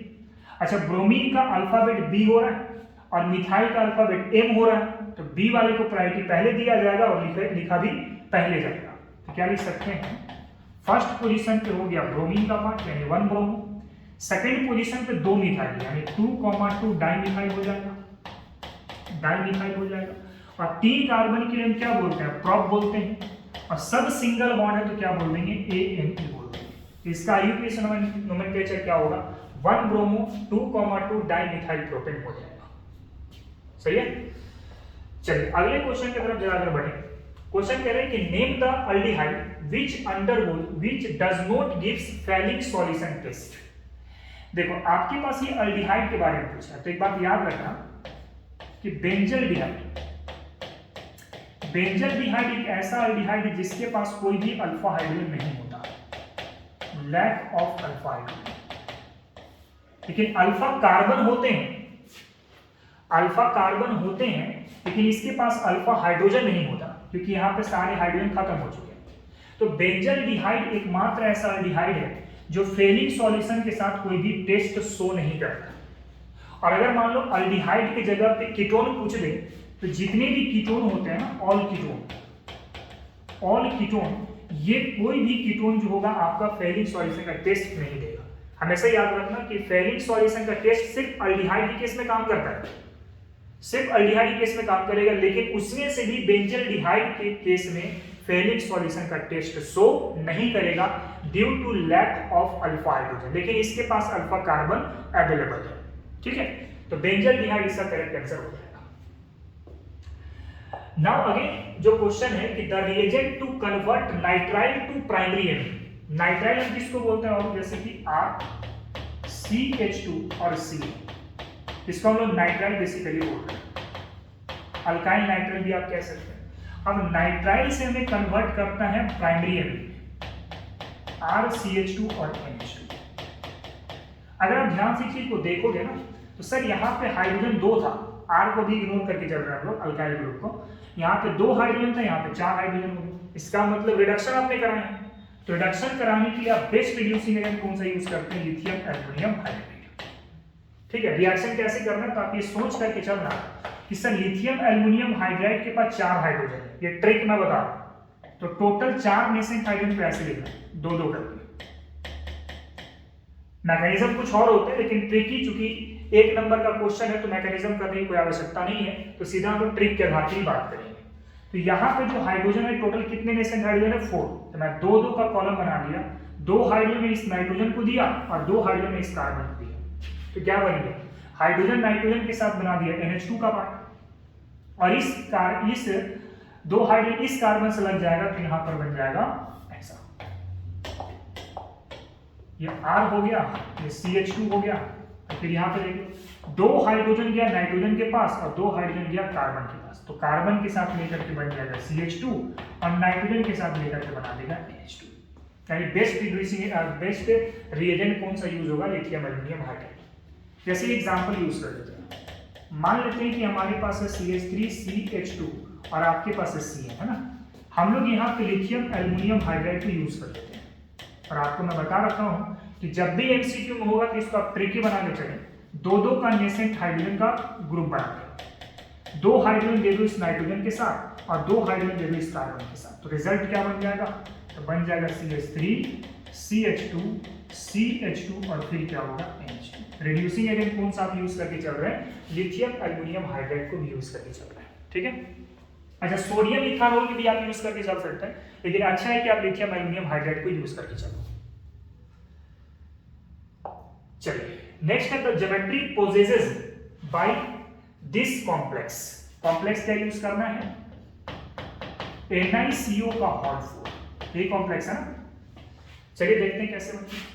अगर निकेल का ऑक्सीडेशन स्टेट देखें, पहले निकेल का ऑक्सीडेशन स्टेट तो X हो गया, कार्बोनाइल कितना है 4, कार्बोनाइल न्यूट्रल लिगेंड होता है तो इसमें कोई चार्ज नहीं बनेगा, ओवरऑल क्या हो गया 0, यानी X बराबर वैल्यू क्या निकल के आएगा 0, यानी निकेल के ऊपर कोई भी चार्ज अवेलेबल नहीं है। एटॉमिक नंबर कितना है 28, कॉन्फ़िगरेशन करेंगे तो आएगा सर 4s2 और 3d। ठीक है, तो सबसे पहले मैं ग्राउंड स्टेट की बात सोचूं, ग्राउंड स्टेट की बात सोचूं तो ग्राउंड स्टेट में एक तो है हमारे पास d का ऑर्बिटल्स, इसलिए 3d, और इसके बाद है हमारे पास 4s और इसके बाद है हमारे पास 4p, राइट। इलेक्ट्रॉन को जरा फिल करें तो d ऑर्बिटल में 8 1 2 3 4 5 6 7 8, s ऑर्बिटल में कितने इलेक्ट्रॉन है 2 इलेक्ट्रॉन है। ठीक है, नाउ अगर आप नोटिस करें तो CO this is a strong ligand, और थोड़ी देर पहले ही मैंने आपको बताया था कि सर ये स्ट्रॉन्ग लिगेंड अगर होगा तो जितने भी अनपेयर्ड है वो सब क्या हो जाएंगे, पेयर्ड हो जाएंगे। अब यहाँ पे देखना, ये वाला जो है ना इलेक्ट्रॉन इसके साथ पेयर हो जाएगा, ये वाला इसके साथ पेयर हो जाएगा, तो आपके पास रिजल्ट जो बनेगा वो कैसा बनेगा, 2 इलेक्ट्रॉन यहाँ तो पहले से था, यहाँ भी था, यहाँ भी था, ये इसके साथ पेयर हुआ तो यहाँ भी पेयर हो गया, ये इसके साथ हो गया तो यहाँ भी हो गया। अब आपके पास देखो हाइब्रिडाइजेशन क्या किया, दिस इज S और ये हो गया P3, यानी इसका जो हाइब्रिडाइजेशन निकल करके आया वो क्या हो गया, दिस इज sp3, और sp3 में जो ज्योमेट्री होता है दिस इज अ टेट्राहेड्रल, क्या होता है टेट्राहेड्रल, तो इस वाले केस में जो ज्योमेट्री होगा वो कौन सा होगा, आपके पास टेट्राहेड्रल होगा। ठीक है, चलिए आगे बढ़ते हैं। नेक्स्ट क्वेश्चन है कि what are the hydrolysis product of sucrose, तो सुक्रोज हम लोग जानते हैं केन शुगर के नाम से भी इसको जाना जाता है, इसका केन शुगर, इसको केतारी भी बोलते हैं, गन्ना भी बोलते हैं। फॉर्मूला क्या होता है? C12H22O11। This is sucrose. Sucrose को अगर आप हाइड्रोलाइसिस करवाते हैं H2O के साथ इन प्रेजेंस ऑफ H+, तो एक बनाता है ग्लूकोज का यूनिट और दूसरा बनाता है फ्रुक्टोज का unit. This is a glucose and this is a fructose. और ग्लूकोज और फ्रुक्टोज आपस में जुड़ा होता है ग्लाइकोसिडिक बॉन्ड के साथ, बाय ग्लाइकोसिडिक। ग्लाइकोसिडिक बॉन्ड को यूज करके ग्लूकोज और फ्रुक्टोज को जोड़ोगे ना, तब जाकर फ्रुक्टोज बनेगा। इसका मतलब फ्रुक्टोज को हाइड्रोलाइसिस करने के बाद एक यूनिट ग्लूकोज बनता है, दूसरा यूनिट क्या बनता है? फ्रुक्टोज बनता है। सही है? चलिए आगे बढ़ते हैं। अगला क्वेश्चन क्या है कि why do amines behaves as a nucleophile. अगर एमीन की बात करें, that is RNH2, this is a amine. Amine के पास देखो तो क्या प्रेजेंट है? Lone pair.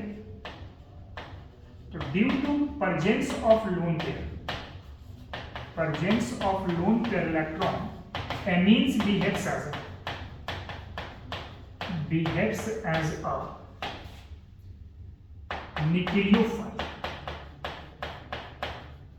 न्यूक्लियोफाइल, या फिर इसको हम कहते हैं लिस बेस। अब न्यूक्लियोफाइल किसको बोलते हैं? Nucleus loving. एक क्या है आपका? न्यूक्लियो, और दूसरा है आपके पास फिलिक। फिलिक का मतलब क्या होता है बाबू? To love. और न्यूक्लियस में क्या होता है? Positive charge. यानी कि वैसी स्पीसीज जो पॉजिटिव चार्ज को एक्सेप्ट करेगा या अट्रैक्ट करेगा, वैसी स्पीसीज को हम नाम क्या देते हैं? न्यूक्लियोफाइल नाम देते हैं। अब देखें जरा, इसको हम यूज करके देख लेते हैं। ऐसे मान लो RNH2 है, यहाँ पर आपके पास लोन पेयर, कोई भी एक H+ आयन हमने प्रेजेंट करा दिया। आप कोई भी पॉजिटिव चार्ज वाले स्पीसीज ले सकते हैं, कोई फर्क नहीं पड़ेगा उससे। तो हमने H+ ले लिया, इसके पास इलेक्ट्रॉन कम है, इसके पास इलेक्ट्रॉन ज्यादा है, तो अपना लोन पेयर इसको दे देगा और बना देगा इसके साथ एक सॉल्ट। ये कैसा बिहेव किया? तो ये बिहेव किया आपके पास न्यूक्लियोफाइल जैसा। तो इसका रीजन क्या होगा? Due to presence of lone pair electron, amines behaves as a nucleophile. I think आपको बात ये समझ में आ गई होगी। क्लियर है? चलिए अगले क्वेश्चन की तरफ बढ़ते हैं। क्वेश्चन कह रहे हैं कि what happen when aniline is treated with bromine water. सबसे पहले एनिलीन की बात सोचते हैं। एनिलीन क्या होता है? बेंजीन रिंग में NH2 ग्रुप लगा हो तो इसको हम क्या बोलते हैं? एनिलीन बोलते हैं। इसको अगर मैं ब्रोमीन के साथ रिएक्ट करा दूं इन प्रेजेंस ऑफ वाटर, तो एक बात जरा समझें। रिंग में यहाँ पे ग्रुप लगा हुआ है, ठीक है? इस ग्रुप से ठीक अपोजिट वाले जो कार्बन होते हैं उसको बोलते हैं पारा कार्बन। क्या बोलते हैं? पारा। जो अगल बगल वाले होते हैं, ये अगल हो गया और ये वाला बगल हो गया। अगल बगल वाले क्या बोलते हैं? ऑर्थो बोलते हैं। और ऑर्थो के तुरंत बाद क्या होता है? तो सर मेटा होता है। ये भी मेटा हो गया और ये भी क्या हो गया? मेटा हो गया। ठीक है? अच्छा, ब्रोमीन वाटर में जो इलेक्ट्रोफाइल आता है ना, वो Br+ आता है। क्या आता है? Br+। तो Br+ ऑर्थो में भी जाएगा, पारा में भी जाएगा, ऑर्थो में भी जाएगा। एक बात याद रखना, कोई भी इलेक्ट्रोफाइल मेटा पोजीशन पे इंटरेक्ट नहीं करता है। ठीक है? तो ऑर्थो पे एक बार जाएगा चार्ज, एक बार पारा पे जाएगा, एक बार फिर से ऑर्थो पर जाएगा। तो आपके पास जो प्रोडक्ट बनेगा वो क्या होगा? दिस इज अ NH2, ये हो गया आपके पास Br, ये भी हो गया Br और ये भी हो गया Br। बट आ गया। देखो अब एक्चुअली क्या है ना कि ये जो NH2 ग्रुप है, this is a highly reactive group. ये हाईली रिएक्टिव होने की वजह से इसकी जो एक्टिविटी है ना रिंग के तरफ, ऑर्थो पारा दोनों पे इंपैक्ट करता है। यानी कि 2-4-6 सब्स्टिट्यूशन हो रहा है। अब देखो ये सेकंड पोजीशन पर है, ये 4 पोजीशन पर है और ये 6 पोजीशन पर है। मतलब सब्स्टिट्यूशन 2-4-6 देखने को मिलता है। ठीक ना? मतलब ब्रोमीन वाटर के साथ 2-4-6 सब्स्टिट्यूशन होगा। लेकिन अगर एनिलीन लेके चल रहे हो तब ऐसा होगा। एनिलीन को अगर मैं प्रोटेक्ट कर दूं ना बाय द हेल्प ऑफ साइलेशन, आप किसी भी तरीके से ले सकते हैं, साइलेशन, एसिडिक अनहाइड्राइड से रिएक्शन करा दो, इसको किसी भी तरीके से प्रोटेक्ट कर देना है। अगर आप इसको प्रोटेक्ट कर देंगे तो 2-4 सब्स्टिट्यूशन नहीं होगा बल्कि ऑर्थो एंड पारा सब्स्टिट्यूशन होगा। अब ये प्रोटेक्ट कैसे होगा देखना है। जैसे मान लेते हैं कि हमारे पास है ये एनिलीन, NH में यहाँ पे H लेता हूँ ऐसे, ठीक ना। मान लीजिए इसको मैंने एसिड क्लोराइड के साथ रिएक्शन करा लिया, CH3 C double bond O और C, एसिड क्लोराइड। इसको बेसिकली एसाइलेशन करवाना है। अब क्या करना है कि यहाँ से उठा लो H और यहाँ से उठा लो Cl, तो निकल जाएगा क्या HCl। HCl निकल जाएगा तो आपके पास बन जाएगा कुछ ऐसा, ये बन जाएगा, ठीक है। अब एक बात समझना, अच्छा इसमें NH2 था, अब ये बन गया, ठीक। तो ये ज्यादा रिएक्टिव था और ये कम रिएक्टिव, तो ज्यादा रिएक्टिव है इसके वजह से 2,4,6 सब्स्टिट्यूशन करवा रहा है। अब जैसे आपने इसको प्रोटेक्ट किया ना, ये हमने क्या कर दिया, प्रोटेक्ट कर दिया। किसको प्रोटेक्ट किया है, तो NH2 ग्रुप को प्रोटेक्ट किया है। अब इसको प्रोटेक्ट करने की वजह से क्या होगा कि ये 2,4,6 सब्स्टिट्यूशन शो नहीं करेगा। अब जैसे ही आप यहाँ पे ब्रोमीन और एक ही Br3 लेकर के आते हो या ब्रोमीन वाटर लेकर के चलते हो, इलेक्ट्रोफाइल वही बनेगा Br+, लेकिन एक बार जाएगा ऑर्थो पे और एक बार जाएगा पारा पे। मतलब सब्स्टिट्यूशन में एक बार ऑर्थो होगा और एक बार पारा होगा। एक बार ऑर्थो पे Br लग जाएगा और एक बार लग जाएगा आपके पास पारा पे,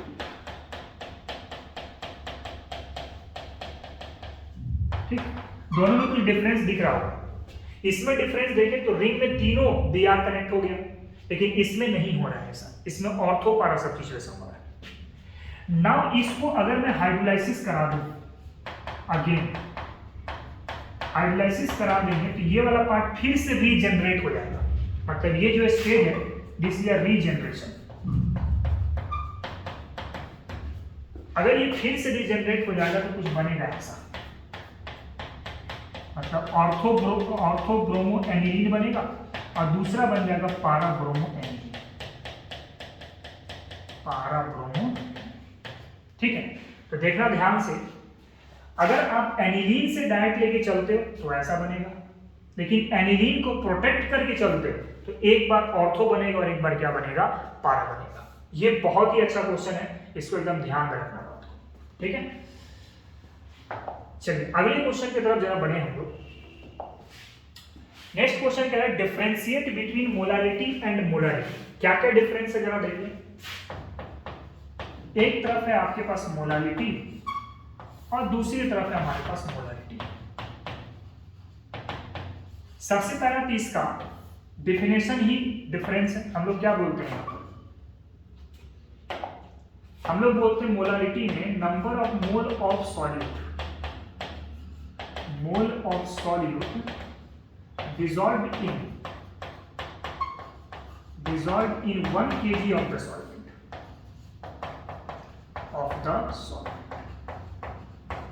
यानी कि मोलालिटी बराबर क्या होगा, molality is equal to number of mole divide by weight of solvent in kg. याद रखना यहां पर this is a weight of solvent, weight of solvent, ठीक है। जबकि मोलारिटी में क्या होता है, number of mole of solute, mole of solute dissolved in 1 litre of the solution. यहां पे सॉल्वेंट का टर्म यूज हो रहा है देखो, और मोलारिटी में सॉल्यूशन का टर्म यूज हो रहा है, ठीक है। तो यहां पे कैपिटल एन से नोट करेंगे तो Na बाई क्या हो जाएगा, V लीटर हो जाएगा। मतलब यहाँ पे किसके बारे में बात हो रही है, वॉल्यूम ऑफ सॉल्यूशन के बारे में बात हो रही है, ठीक है। पहला डिफरेंस। दूसरा डिफरेंस की अगर मैं बात करूं, तो मोलारिटी जो होते हैं आपके पास टेम्परेचर इंडिपेंडेंट होते हैं, टेम्परेचर इंडिपेंडेंट होते हैं, जबकि ये क्या होते हैं, टेम्परेचर डिपेंडेंट होते हैं। मतलब अगर आप देखें तो आपको पता है कि वॉल्यूम जो होता है टेम्परेचर के डायरेक्टली प्रोपोर्शनल होता है, और मोलारिटी जो है इनवर्सली प्रोपोर्शनल टू वॉल्यूम है। देख लो, दोनों को अगर मैं रिलेट करूं तो क्या मिलेगा, molarity inversely proportional to temperature. यानी टेम्परेचर बढ़ाएंगे तो मोलारिटी हो जाएगा कम, टेम्परेचर कम करेंगे तो मोलारिटी हो जाएगा। तो ये कुछ बेसिक सा इंफॉर्मेशन है। अच्छा, एक यूनिट का भी डिफरेंस आ जाता है, यूनिट भी डिफरेंस ले सकते हैं। अगर इसका यूनिट देखें तो इसका यूनिट क्या होगा, मोल पर केजी, मोल पर केजी, जिसको प्यार से मोलर भी कहते हैं, क्या बोलते हैं, मोलर। जबकि इसका जो यूनिट होगा, यूनिट इसका क्या होगा, यूनिट होगा मोल पर लीटर, और इसको प्यार से हम मोलर बोलते हैं। कंफ्यूज मत करना, मोलर है यहाँ पर और ये मोलर है, ये लिटी वाला है, ये आर वाला है, ठीक ना। ये कुछ इंपॉर्टेंट डिफरेंस है आपका मोलारिटी और मोलारिटी के बीच में। अच्छा, इसमें अगला पार्ट में भी एक सवाल बोला गया है कि what is the effect on change in temperature. तो टेम्परेचर का जो इम्पैक्ट है मोलारिटी के साथ तो नहीं होता, लेकिन मोलारिटी के साथ टेम्परेचर का चेंज हो जाता है। टेम्परेचर बढ़ाएंगे मोलारिटी कम हो जाएगा, टेम्परेचर कम करेंगे तो मोलारिटी क्या होगा, ज्यादा हो जाएगा। आई थिंक आपको ये डिफरेंस समझ में आ गया होगा। चलिए अगले क्वेश्चन की तरफ अगर बढ़ ले हम लोग, तो क्वेश्चन कह रहे हैं यहाँ पे कि NO2 dissociates into NO and O2 as follows. हमारे पास जो क्वेश्चन बोला गया है उसमें रिएक्शन है 2 मॉलिक्यूल ऑफ NO2 रिएक्ट करके बना दिया 2 मॉलिक्यूल ऑफ NO प्लस क्या होगा, O होगा, ठीक है ना। क्या है कि if rate of decrease of concentration of NO2 is 6 into 10 to the power minus 12 mole inverse second inverse, what will be the rate of increase of concentration of oxygen. आप क्या करो, सबसे पहले इसका रेट ऑफ रिएक्शन लिखो, expression of rate of reaction कैसे लिखते हैं, change in concentration with respect to time is equal to क्या होगा, change in concentration of NO2 with respect to time. जो स्टिचियोमेट्रिक है मल्टीप्लाई में, तो यहाँ पे क्या आएगा, डिवाइड आएगा, और चूंकि ये समय के साथ डिक्रीज होगा तो यहाँ पे क्या देगा, minus, this rate of disappearance is equal to, product के लिए बात करो, change in concentration of NO with respect to time. Stoichiometric 2 है तो डिवाइड में आ जाएगा तो 1/2 होगा। अब चूंकि समय के साथ प्रोडक्ट बढ़ेगा तो यहाँ पे साइन क्या होगा, प्लस हो जाएगा। ना फिर है change in concentration of oxygen with respect to time, कोई स्टिचियोमेट्रिक नहीं है तो छोड़ दो ऐसे ही, साथ में प्लस का साइन होगा क्योंकि प्रोडक्ट की बात होती है। रिएक्टेंट के केस में माइनस और प्रोडक्ट के केस में क्या होगा, प्लस होगा। अब क्वेश्चन में जो दिया गया हमारे पास कि decrease of concentration of NO2 is 6 into 10 to the power minus 12, and decrease concentration यानी माइनस, माइनस का साइन मतलब decrease in concentration of NO2 with respect to time, ये दिया गया है 6 into 10 to the power minus 12 mole inverse and second inverse. और आपसे question में पूछा है कि what will be the rate of increase of concentration of oxygen plus increase of oxygen upon, ये कितना होगा, ये सवाल आपसे पूछा है। तो देखो तो दिया हुआ है ये वाला, निकालना है ये वाला, तो दोनों की इक्वेट, क्योंकि सारे वैल्यू सेम है आपके पास, सारे रेट ऑफ रिएक्शन क्या दिखाई दे रहा है, एक्सप्रेशन में सेम होते हैं, तो इसको हम लोग इससे इक्वेट कर सकते हैं। नाउ क्या लिखा जा सकता है, देखो तो -1/2 DNO2 अपॉन क्या होगा, dt is equal two plus DO2 upon क्या होगा, dt होगा। अब देखो तो -DNO2 अपॉन dt क्या लिख सकते हैं, 6 into 10 to the power -12, तो क्या होगा 1/2 into 6 into -12 is equal two plus DO2 upon क्या होगा, dt। 2 से कितना टाइम मिल जाएगा, 3 टाइम, तो आंसर क्या मिल जाएगा हमारे पास, increase of concentration of oxygen with respect to time is equal to 3 into क्या होगा 10 to the power -12 mole inverse and second, ठीक है। अच्छा, यहीं पे अगर मान लो इसके लिए पूछ देता तो इन दोनों को रिलेट कर देते, है ना।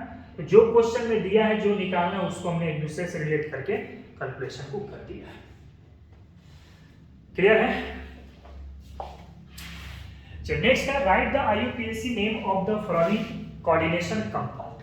सबसे पहला आपके पास जो कंपाउंड लिखा गया है A नंबर, क्या है, K3 CrC2O4 का होल थ्राइस एंड ये दिया है। सबसे पहले इसका ऑक्सीडेशन स्टेट लिखा, तो 3 प्लस एक्स, ऑक्सिलेट है 3, ऑक्सिलेट का चार्ज -2 इज इक्वल टू 0, तो 3 plus x minus 6 equal to 0, तो एक्स बराबर कितना होगा, तो +3। ठीक है, तो इसका आईयूपीएसी नोमेनक्लेचर लिखें। पहले हो गया पोटेशियम का नाम, देखो नाम जो लिखते हैं ना लेफ्ट टू राइट लिखा जाता है, पहले पोटेशियम उसके बाद कॉम्प्लेक्स, और कॉम्प्लेक्स में जो नाम लिखते हैं वो राइट टू लेफ्ट लिखते हैं, आपके तरफ से मैं राइट बोल रहा हूं, ठीक है। तो पूरे कॉम्प्लेक्स का नाम मतलब पूरे कंपाउंड का नाम लेफ्ट टू राइट, चलो कॉम्प्लेक्स के अंदर राइट टू लेफ्ट।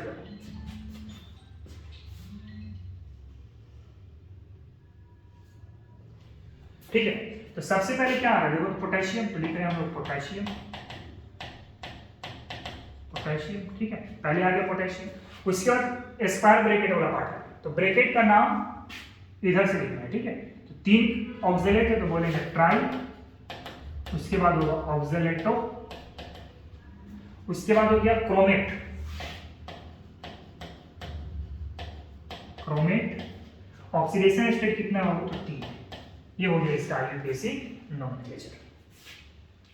नाउ जो सेकंड तो है हमारे पास बी नंबर, बी हमारे पास क्या दिया है, CONS3 का होल 5 Cl एंड Cl, उसी पाथवे से चलेंगे हम, है ना। नोमेनक्लेचर पूरे कॉम्प्लेक्स में इधर से करेंगे और ब्रैकेट के अंदर वाले को इधर से करेंगे। ऑक्सीडेशन स्टेट पहले कोबाल्ट का निकाल लो आप, ये हो गया X, अमोनिया न्यूट्रल है तो 0, क्लोरीन हो गया -1, फिर से क्लोरीन है तो -2 हो जाएगा इसका, मतलब -1 × 2, वैल्यू कितना आ गया 0, x -1 -2 is equal to 0, x बराबर कितना आ गया, +3 आ गया। पहले पूरे कॉम्प्लेक्स, तो कॉम्प्लेक्स में अगर देखो तो स्क्वायर ब्रैकेट वाला पहले आ गया, है ना, तो आप ब्रैकेट वाला को यूज करेंगे इधर से इधर को, तो पहले एमीन आ रहा है तो बोलेंगे पेंटामाइन, पेंटामाइन, एमीन हो गया। उसके बाद क्लोरीन है तो बोलेंगे क्लोराइडो, क्लोराइडो हो गया, लिगेंड यूज हो गया। उसके बाद हो जाएगा कोबाल्ट, कोबाल्ट का ऑक्सीडेशन स्टेट 3, और लास्ट में हो जाएगा आपके पास क्लोराइड। अच्छा एक चीज है, ये Cl लिगेंड है और ये Cl आयन है, तो इसके लिए बोलेंगे क्लोराइड, और अंदर वाले को बोलेंगे क्लोराइडो, क्या बोलेंगे, क्लोराइडो। एक और है आपके पास सी नंबर, सी है आपके पास K3FeCl का होल 6, इसका नाम क्या होगा, पहले उसी तरीके से 3 + x + 6 × -1 is equal to 0, 3 + x - 6 equal to 0, x बराबर कितना आएगा, +3 आएगा, ठीक ना। चलिए तो हम लोग लिख लेंगे direct potassium hexacyano cyano ferrate, oxidation state कितना है आपका, तो ये है आपके पास IUPAC nomenclature of this complex. Clear बात है।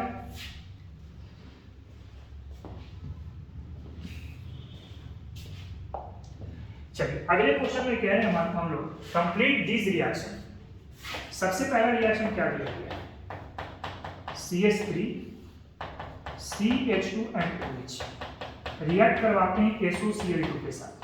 आपको पता है इसको हम लोग कौन सा प्रोसेस बोलते हैं, डार्जेंस प्रोसेस बोलते हैं ना।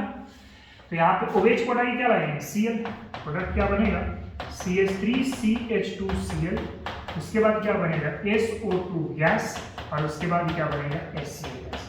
और आपको पता है this is best method for production of alkyl,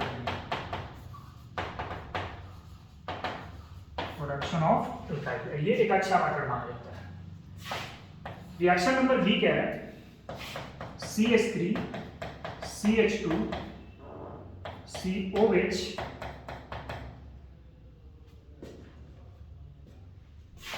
CH3 and CH3।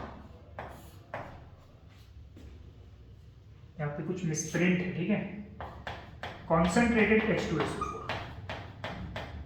तो कॉन्सेंट्रेटेड H2SO4 से बीटा एलिमिनेशन होगा, ये हो गया अल्फा, ये हो गया बीटा, ये हो गया बीटा, और ये भी हो गया बीटा, ठीक है। तो एक बार डबल बॉन्ड यहाँ पे, एक बार यहाँ पे, एक बार यहाँ पे, प्रोडक्ट क्या बनेगा CH3 CH डबल बॉन्ड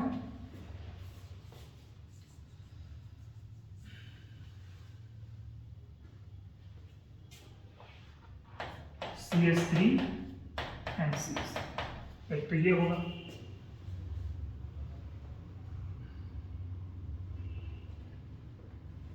यहाँ पे क्वेश्चन थोड़ा सा मिस्टेक लग रहा है, ठीक है। एक सेकंड, क्वेश्चन क्या है वो देखने दो तो मुझे।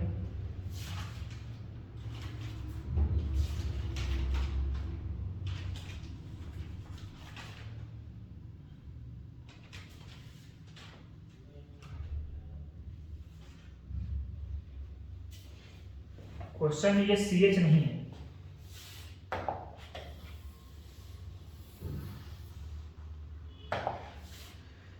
चलिए बी नंबर क्वेश्चन को जरा देखिए। अच्छा, बी नंबर क्वेश्चन में थोड़ा सा त्रुटि है। जो एग्जाम में क्वेश्चन पूछा गया वो ऐसे है और ये वाला पार्ट नहीं है एक्चुअली में, ठीक है। यहां पर CH है, क्वेश्चन में ऐसा दिया गया है। तो हम इसी को डायरेक्ट बनाते हैं, CH3 CH2 CH OH and CH3। Concentrated H2SO4 use कर रहे हैं। बेटा एलिमिनेशन करो, ये अल्फा ये बीटा, ये भी क्या होगा बीटा, तो एक बार डबल बॉन्ड यहाँ पे, एक बार डबल बॉन्ड यहाँ। प्रोडक्ट क्या बना, CH3 CH double bond CH and CH3 first हो गया, और दूसरा हो गया यहाँ पे CH3 CH2 CH double bond क्या होगा CH2, तो ये हो गया। अच्छा, इसके बाद सी नंबर जो क्वेश्चन है हमारे पास क्या है, CH3O C2H5 एंड HI के साथ रिएक्शन। अच्छा, इस वाले केस में याद रखना एक बात, I minus always combined with lower carbon, but one of the alkyl group, one of the alkyl part is 3 degree, then I minus attacks on 3 degree alkyl। अब ये मैं क्या लिखा, देखो इधर कितने कार्बन है, एक कार्बन, इधर कितने कार्बन, 2 कार्बन, तो I माइनस बेसिकली उस कार्बन से जुड़ेगा जहां पे कार्बन नंबर कम है। कार्बन यहाँ पे 1 है तो I को इससे जोड़ दो, CH3 और I, और दूसरे में हो जाएगा C2H5 और OH। इसको बेसिकली ऐसे कर रहा है, ये माइनस हुआ, ये प्लस हुआ, ये भी क्या हो सकता है प्लस हो सकता है, ये प्लस और ये क्या हो गया माइनस हो गया, ठीक है। तो I माइनस इससे भी जुड़ सकता है और इससे भी जुड़ सकता है, तो I माइनस को हमेशा जोड़ना उससे जहां पे कार्बन नंबर कम होगा। लेकिन अगर दोनों अल्काइल में से कोई एक अल्काइल पार्ट 3 डिग्री हो जाता है तो हम लोग I माइनस उससे जोड़ेंगे जहां पे डिग्री ज्यादा है, ठीक है। तो ये प्रोडक्ट आपके बनेंगे।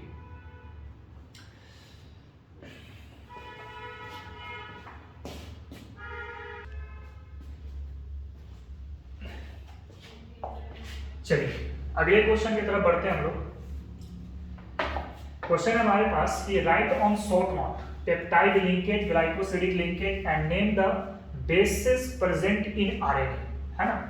देखो पेप्टाइड लिंकेज क्या होता है, पहले इस बात को समझ लेते हैं। देखो पेप्टाइड लिंकेज एक प्रकार का बॉन्ड है जो एमिनो एसिड को आपस में जोड़ता है और प्रोटीन में कन्वर्ट कर देता है। अगर हम एमिनो एसिड की बात सोचते हैं, देखो कि किस तरीके से होगा, हमारे पास मीथेन है, ठीक ना। मीथेन से हम लोग 3 हाइड्रोजन को यहाँ से हटा देंगे और एक अल्काइल ग्रुप, एक कार्बोक्सिलिक का ग्रुप और साथ में एक एनिलीन का, एमीन का या सॉरी अमोनिया ग्रुप, इसको ऐड कर देंगे तो आपके पास जो स्ट्रक्चर दिखाई देगा CH2 एंड COOH, इसको बेसिकली हम लोग एमिनो एसिड बोलते हैं। और जो एमिनो एसिड होता है ना, बहुत सारे एमिनो एसिड को आपस में जोड़ते हैं तो एक प्रोटीन का निर्माण होता है। तो एमिनो एसिड को जोड़ने के लिए जो बॉन्ड काम में आता है उसी बॉन्ड को हम बोलते हैं पेप्टाइड लिंकेज, है ना। तो बोल सकते हैं हम लोग the bond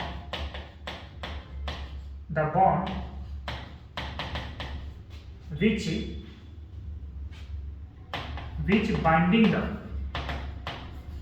binding the amino acid together for the formation of protein, for the formation of protein, इसे क्या बोलते हैं हम लोग? पेप्टाइड लिंकेज बोलते हैं। ठीक है, जैसे अगर मान लो मैं अमीनो एसिड ऐसा बना देता हूँ H2NCHR COOH। ठीक है, एक तो ये हो गया। दूसरा मैं ले लेता हूँ यहाँ पे H2NCHRNCOOH।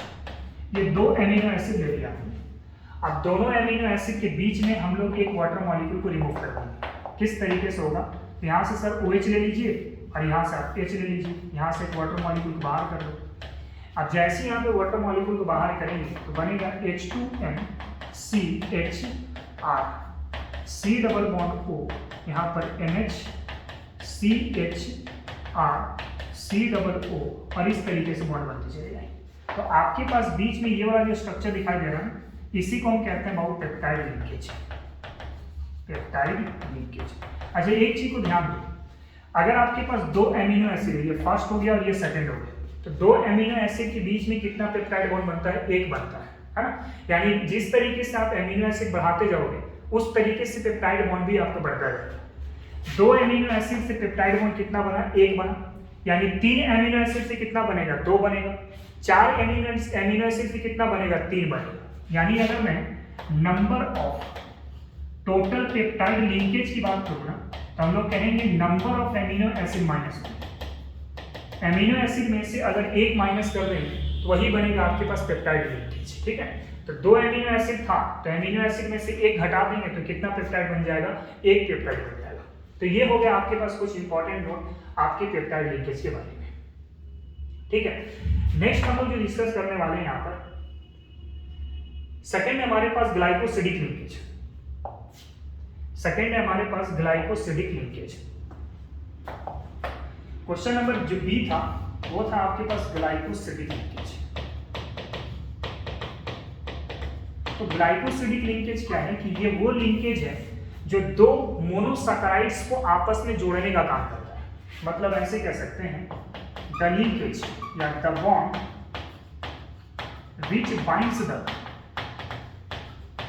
which binds the sugar or monosaccharides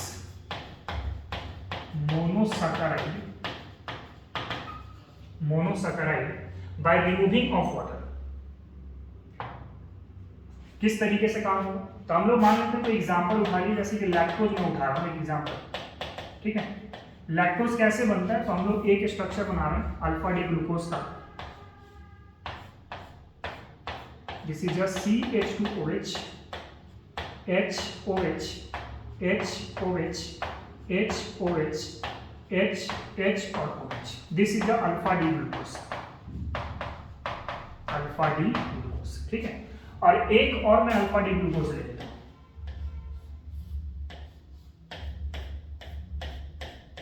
CH2OH HOH HOH HOH H और OH। ये भी क्या है आपका? तो अल्फा डी ग्लूकोज। अब देखो दोनों के बीच में जो है ना, हम लोग एक वाटर मॉलिक्यूल बाहर निकाल देंगे। कैसे?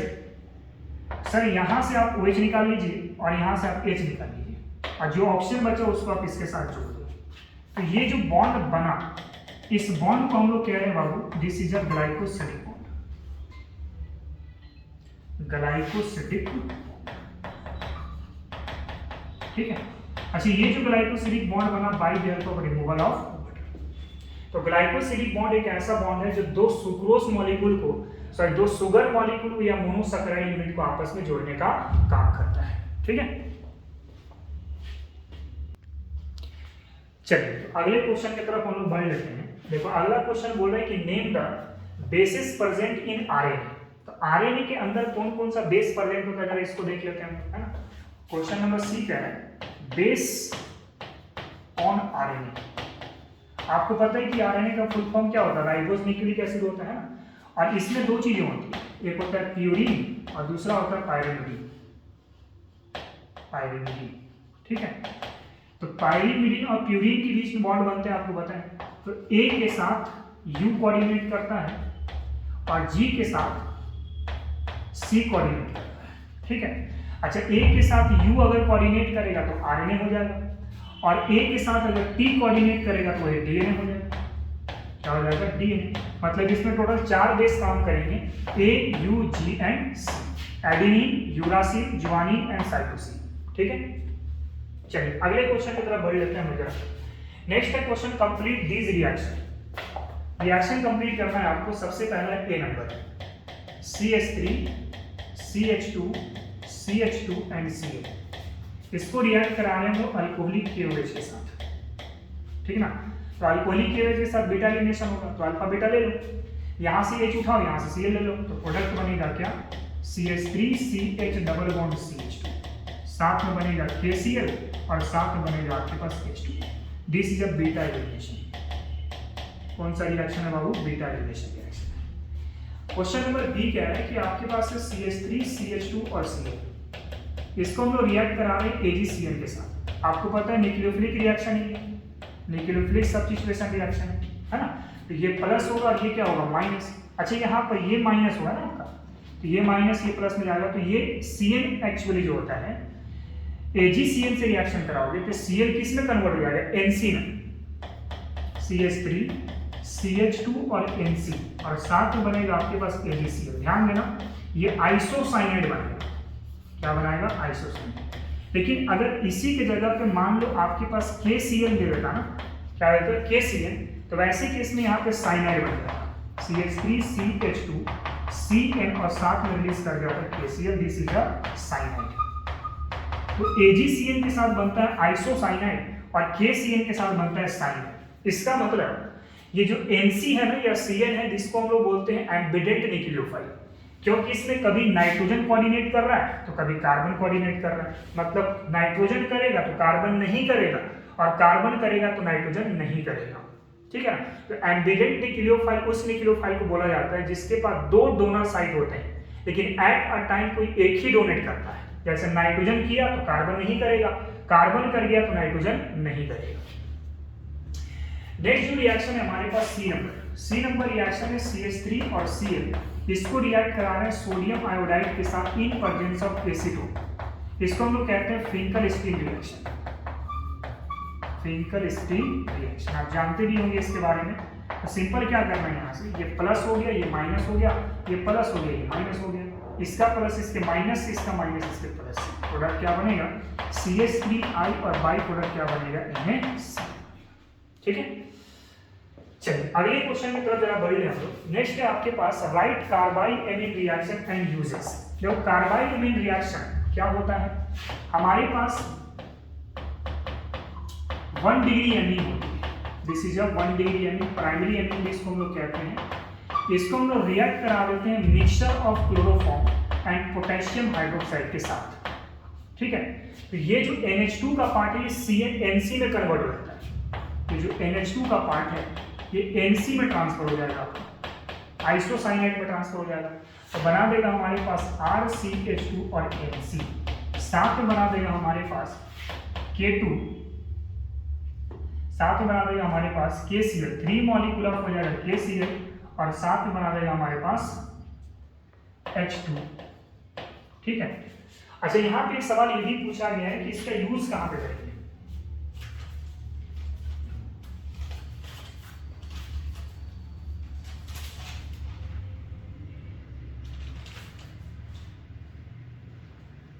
चलिए ठीक है। अच्छा, इसको आप चाहो तो बैलेंस भी कर सकते हैं, 3H2 हो जाएगा, है ना। तो हम लोग 1 डिग्री एमीन को क्लोरोफॉर्म और पोटेशियम हाइड्रोक्साइड के मिक्सर के साथ रिएक्शन कराते हैं तो NH2 का पार्ट किस में शिफ्ट हो जाता है? NC में शिफ्ट हो जाता है। अच्छा, इसका यूज कहाँ पे करते हैं? तो इसका यूज हम लोग करते हैं for testing of 1 degree amine, testing of 1 degree amine, जिसके वजह से इसको नाम हम लोग देते हैं आइसोसाइनाइड टेस्ट। क्या नाम देते हैं? आइसोसाइनाइड टेस्ट नाम देते हैं, ठीक है। तो इसका यूज भी आपको समझ में आ चुका होगा, और लॉन्ग टर्म में अगर आपको लिखना होगा तो आप इसको लैंग्वेज के आधार पर भी लिख के समझा सकते हैं, ठीक है। चलिए अगले क्वेश्चन की तरफ बढ़ते हैं हम लोग। तो डिफाइन मोनोसैकेराइड। मोनोसैकेराइड क्या है? शॉर्ट फॉर्म में आपको समझा दे रहा हूँ सारी बातें। मोनोसैकेराइड, इसको सबसे पहली बात है वो सिंपल शुगर के नाम से जानते हैं। This is a simple sugar which does not hydrolysed into simple unit,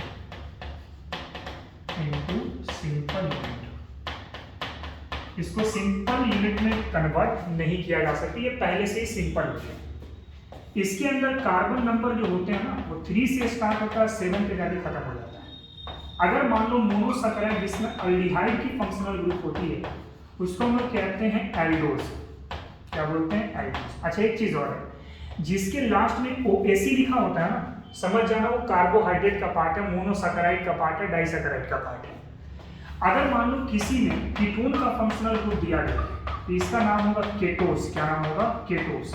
इसमें भी देखो OAC लगा हुआ है, मतलब किससे बिलोंग करेगा? मोनोसैकेराइड से बिलोंग करेगा। इसका एग्जांपल अगर लेना चाहें तो हम लोग कार्बन नंबर 5 वाला ले सकते हैं हम लोग। इसका एग्जांपल हो जाएगा राइबोज हो जाएगा, साथ में आप ले सकते हैं डीऑक्सीराइबोज ले सकते हैं, डीऑक्सीराइबोज हो जाएगा। कार्बन नंबर 6 के लिए अगर बात करें तो ग्लूकोज ले सकते हैं आप, या फिर गैलेक्टोज ले सकते हैं, साथ में फ्रुक्टोज ले सकते हैं। ये कुछ ऐसे हैं जो मोनोसैकेराइड्स काम करते हैं, ठीक है। अच्छा ये तो हो गया A number.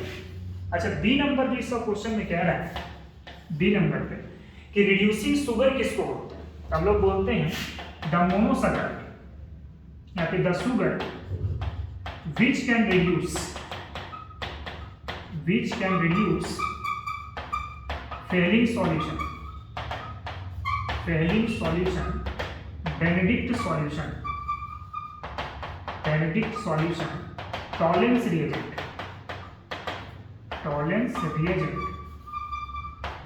called as reducing sugar।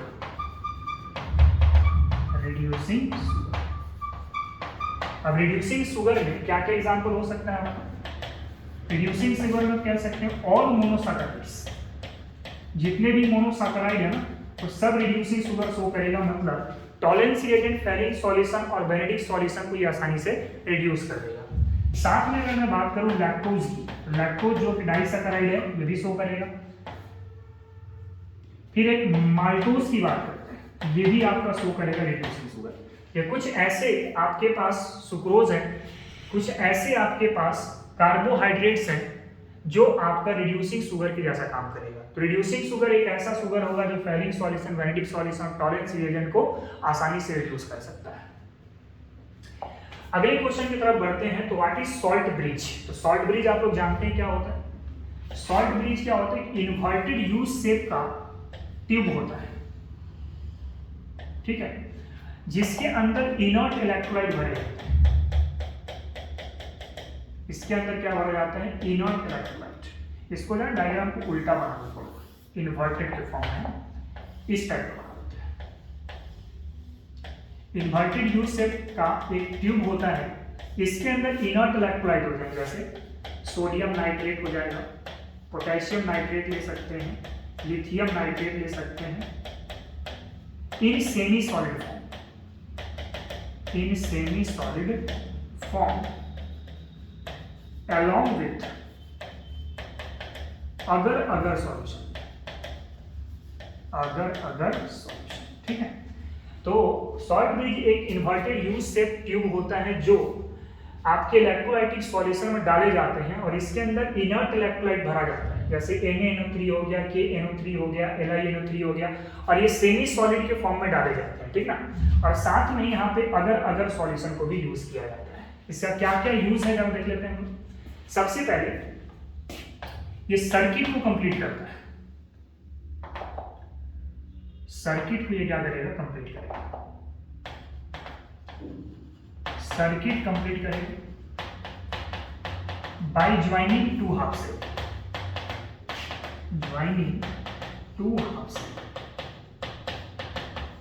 जैसे अगर मान लीजिए आपके पास एक हाफ सेल है और ये आपके पास ये दूसरा हाफ सेल,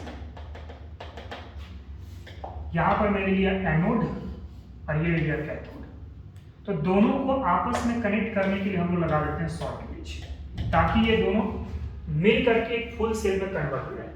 साथ में ये मैकेनिकल इंटरमिक्सिंग को होने नहीं देगा, prevent mechanical intermixing, mechanical intermixing, ठीक है। तो ये कुछ इसका इंपॉर्टेंट यूज हो जाता है, ठीक है। अगला जो सवाल है हमारे पास नेक्स्ट है,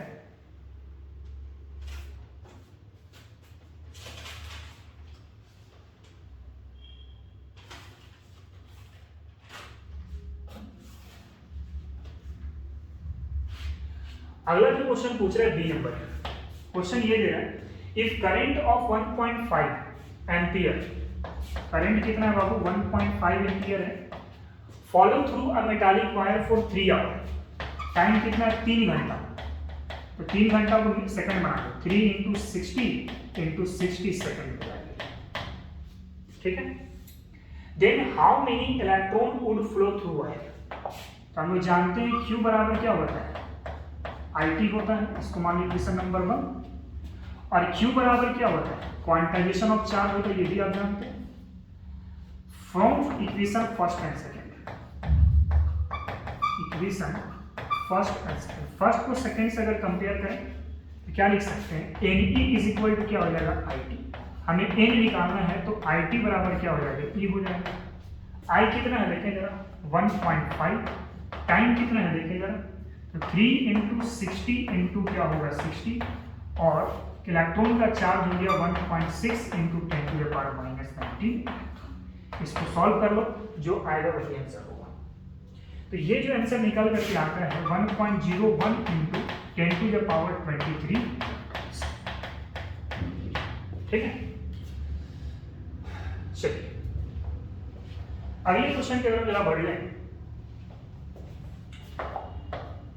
सबसे पहला क्वेश्चन इसमें बोल रहा है ए नंबर सवाल दे रहा है explain the reason transition metal and their many compounds of paramagnetic behaviour. देखो सबसे पहली बात है कि ट्रांजिशन मेटल जो होता है, ट्रांजिशन मेटल जिसके पास पार्शियली फिल्ड डी ऑर्बिटल्स होते हैं, पार्शियली फिल्ड डी ऑर्बिटल्स होता है, जिसकी वजह से ये बिहेव करता है कैसा पैरामैग्नेटिक के जैसा। अब इसको एग्जांपल से समझते हैं। जैसे अगर मान लेते हैं कि हमारे पास दिया गया क्रोमियम +1 और एक मैं ले लेता हूं यहाँ पे जिंक +2, तो क्रोमियम का कॉन्फ़िगरेशन करेंगे तो कितना आता है 24, यानी कि 4s0 और 3d5 हो जाएगा, और यहाँ पे क्या होगा 4s0 और 3d क्या होगा 10 होगा। अगर आप देखें तो यहाँ पे अनपेयर्ड इलेक्ट्रॉन दिखाई दे रहा होगा, अनपेयर्ड इलेक्ट्रॉन है डी पर, कितना अनपेयर्ड इलेक्ट्रॉन है 5, जबकि यहाँ पे सारे इलेक्ट्रॉन्स कैसे हैं पेयर्ड इलेक्ट्रॉन। तो जिसके पास अनपेयर्ड इलेक्ट्रॉन होता है वो पैरामैग्नेटिक बनता है, और जिसके पास पेयर्ड इलेक्ट्रॉन होता है वो बिहेव करता है डायमैग्नेटिक के जैसा। क्लियर? नेक्स्ट क्वेश्चन है जनरली फॉर्म कलर कंपाउंड, जो ट्रांजिशन मेटल है वो कलर कंपाउंड शो करते हैं। इसके पीछे दो रीजन होते हैं, पहला होता है डीडी ट्रांजिशन, और दूसरा होता है हमारे पास charge transfer spectrum, charge transfer spectrum. अब डीडी ट्रांजिशन क्या होता है, डीडी ट्रांजिशन क्या होता है, तो डीडी ट्रांजिशन में हम ऐसे कह रहे हैं कि अगर मान लो 5 डी का ऑर्बिटल है, रही नहीं कैसे सीखा, तो पहले इसमें जरा डीडी ट्रांजिशन को देख लेते हैं। डीडी ट्रांजिशन जैसे मान लो 5 डी का ऑर्बिटल है, आपको पता है जब ये स्प्लिट करता है तो दो एनर्जी पार्ट में डिसोसिएट हो जाते हैं, कुछ हाई एनर्जी में चले जाते हैं, कुछ लो एनर्जी में चले जाते हैं। इसको मैं नाम देता हूँ dxy, ये हो गया dyz, और ये हो गया dxz, ये हो गया dx² - y², और ये हो गया dx²।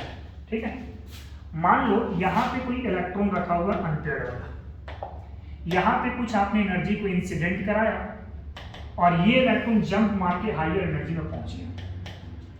जब ये रिटर्न बैक होगा ना ग्राउंड स्टेट पे, तो यहाँ पे कुछ कलर फॉर्म करेगा, क्या फॉर्म करेगा, कलर फॉर्म करेगा। अब एक्चुअली ये भी था डी ऑर्बिटल और ये भी था आपके पास डी ऑर्बिटल। ट्रांजिशन कहाँ से कहाँ तक, डी से लेकर के डी तक, इसीलिए इसका नाम दिया जाता है डी डी ट्रांजिशन। तो डी डी ट्रांजिशन होने की वजह से बेसिकली ये कलर शो करते हैं, ठीक ना। अब देखिए अगर हम लोग बात करते हैं तो कलर के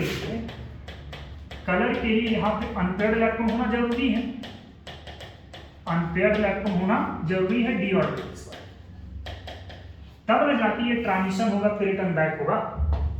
लेकिन कुछ कंपाउंड ऐसे होते हैं जिसके पास अनपेयर्ड इलेक्ट्रॉन नहीं होता, बावजूद उसके वो कलर शो करेंगे। अब वो कलर बनता है due to charge transfer spectrum, charge transfer spectrum, ठीक है। कैसे ले सकते हैं, जैसे मान लो मैं KMnO4 की बात करूं, ठीक है।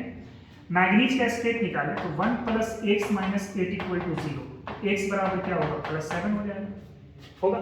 यानी मैग्नीज का स्टेट क्या है आपके पास, +7 है। इस वाले केस में देखेंगे तो 4s0 3d0 का केस आ रहा है, no unpaired,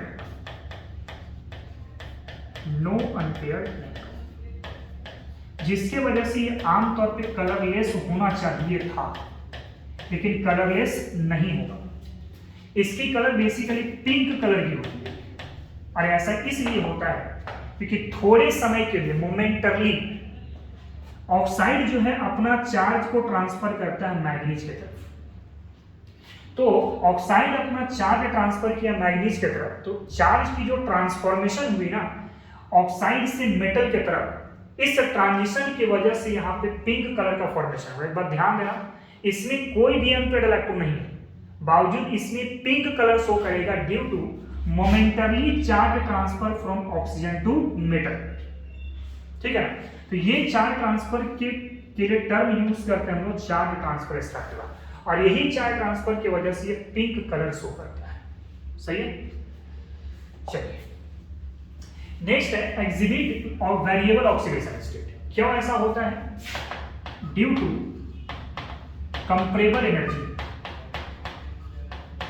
कंप्रेबल energy between ns and n-1 d orbital, so that electron can release from both s and d orbitals। तो वेरिएबल ऑक्सीडेशन स्टेट इसलिए शो करते हैं क्योंकि यहाँ पे ns और nd, ns और n-1d ऑर्बिटल्स की जो एनर्जी गैप होती है वो बहुत कम होता है, जिसकी वजह से इलेक्ट्रॉन यहां से भी निकल सकते हैं और इलेक्ट्रॉन यहां से भी निकल सकता है। इसकी वजह से हम बोलते हैं कि भाई ये एक से ज्यादा ऑक्सीडेशन स्टेट शो करेगा। अच्छा, ये अच्छा कैटलिस्ट की जैसा बिहेव करता है। क्यों? कैटलिस्ट बनाने का रीजन ये है, सबसे पहली बात ये वेरिएबल ऑक्सीडेशन स्टेट शो कर रहा है, दूसरा है किसी भी रिएक्टेंट के साथ रिएक्ट करके अच्छे तरीके से इंटरमीडिएट बना देगा। तो दो रीजन बताना, पहला रीजन क्या हुआ कि वेरिएबल ऑक्सीडेशन स्टेट शो कर रहा है, पहला रिएक्टेंट के साथ रिएक्ट करके रिएक्टेंट के साथ रिएक्ट करके ये क्या कहते हैं उसको, इंटरमीडिएट बहुत अच्छा बना देगा। तीसरा जो रीजन है कि ये एक प्रकार का मेटल है, ट्रांजिशन मेटल है, तो मेटल के अंदर मेटल डिफेक्ट देखने को मिल जाता है। तो ये कुछ इंपॉर्टेंट रीजन है जिसकी वजह से ये कैटलिस्ट के जैसा बिहेव करता है। अगेन जो है एंथैल्पी ऑफ एटमाइजेशन हाई होती है। क्यों? देखो जो ट्रांजिशन मेटल होते हैं ना, ट्रांजिशन मेटल के पास आपके पास दो टाइप की बॉन्डिंग होती है, एक तो होती है मेटालिक बॉन्डिंग और दूसरी होती है कोवलेंट बॉन्डिंग, ठीक है ना। तो दो टाइप की बॉन्डिंग होने की वजह से जैसे जैसे आप अनपेयर्ड इलेक्ट्रॉन को बढ़ाते जाओगे ना, वैसे वैसे कोवलेंट बॉन्डिंग की टेंडेंसी बढ़ेगी।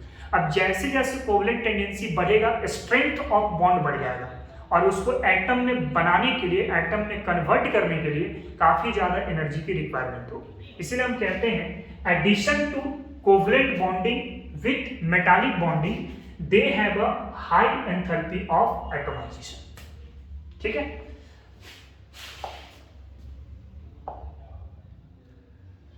चलिए identify A B C D and E, ठीक है। सबसे पहला जो क्वेश्चन है ए नंबर वाला, CH3 एंड CH, इसको सबसे पहले रिएक्ट कराया गया HCl के साथ। तो यहाँ पे किस तरीके से सोचना है कि इसको ऐसे लिखा C डबल बॉन्ड O और ये हो गया H, हाइड्रोजन में हो गया प्लस और Cl में हो गया माइनस। माइनस कार्बन को दो, ऑक्सीजन बॉन्ड खींच लेगा क्योंकि ये प्लस है और ये वाला क्या है माइनस है। तो क्या बना आपके पास, तो बना CH3 COH, ये हो गया Cn और फिर हो गया H। नाउ अगेन इसमें डाल देंगे पानी। तो आपको पता है कि पानी के साथ H+ यूज करोगे तो Cn जो है ना वो कार्बोजेनिक में कन्वर्ट हो जाता है। ये जो Cn है कार्बोजेनिक में कन्वर्ट हो जाता है। तो बनेगा CH3 COH H एंड क्या होगा COOH होगा।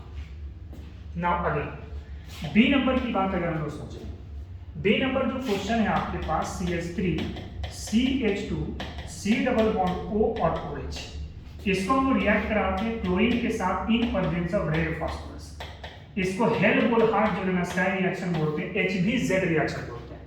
इसमें जो अल्फा हाइड्रोजन है ना बाबू, अल्फा हाइड्रोजन को आपको हटा देना है और यहाँ पे क्लोरीन को लगा देना है। प्रोडक्ट क्या बन जाएगा देखो, कितना अल्फा हाइड्रोजन है 2, तो क्लोरीन का 2 मॉलिक्यूल यूज करो तो बनेगा CH3 CCl2, साथ में होगा C डबल बॉन्ड O और फिर हो जाएगा OH, साथ में बनेगा 2 मॉलिक्यूल ऑफ C।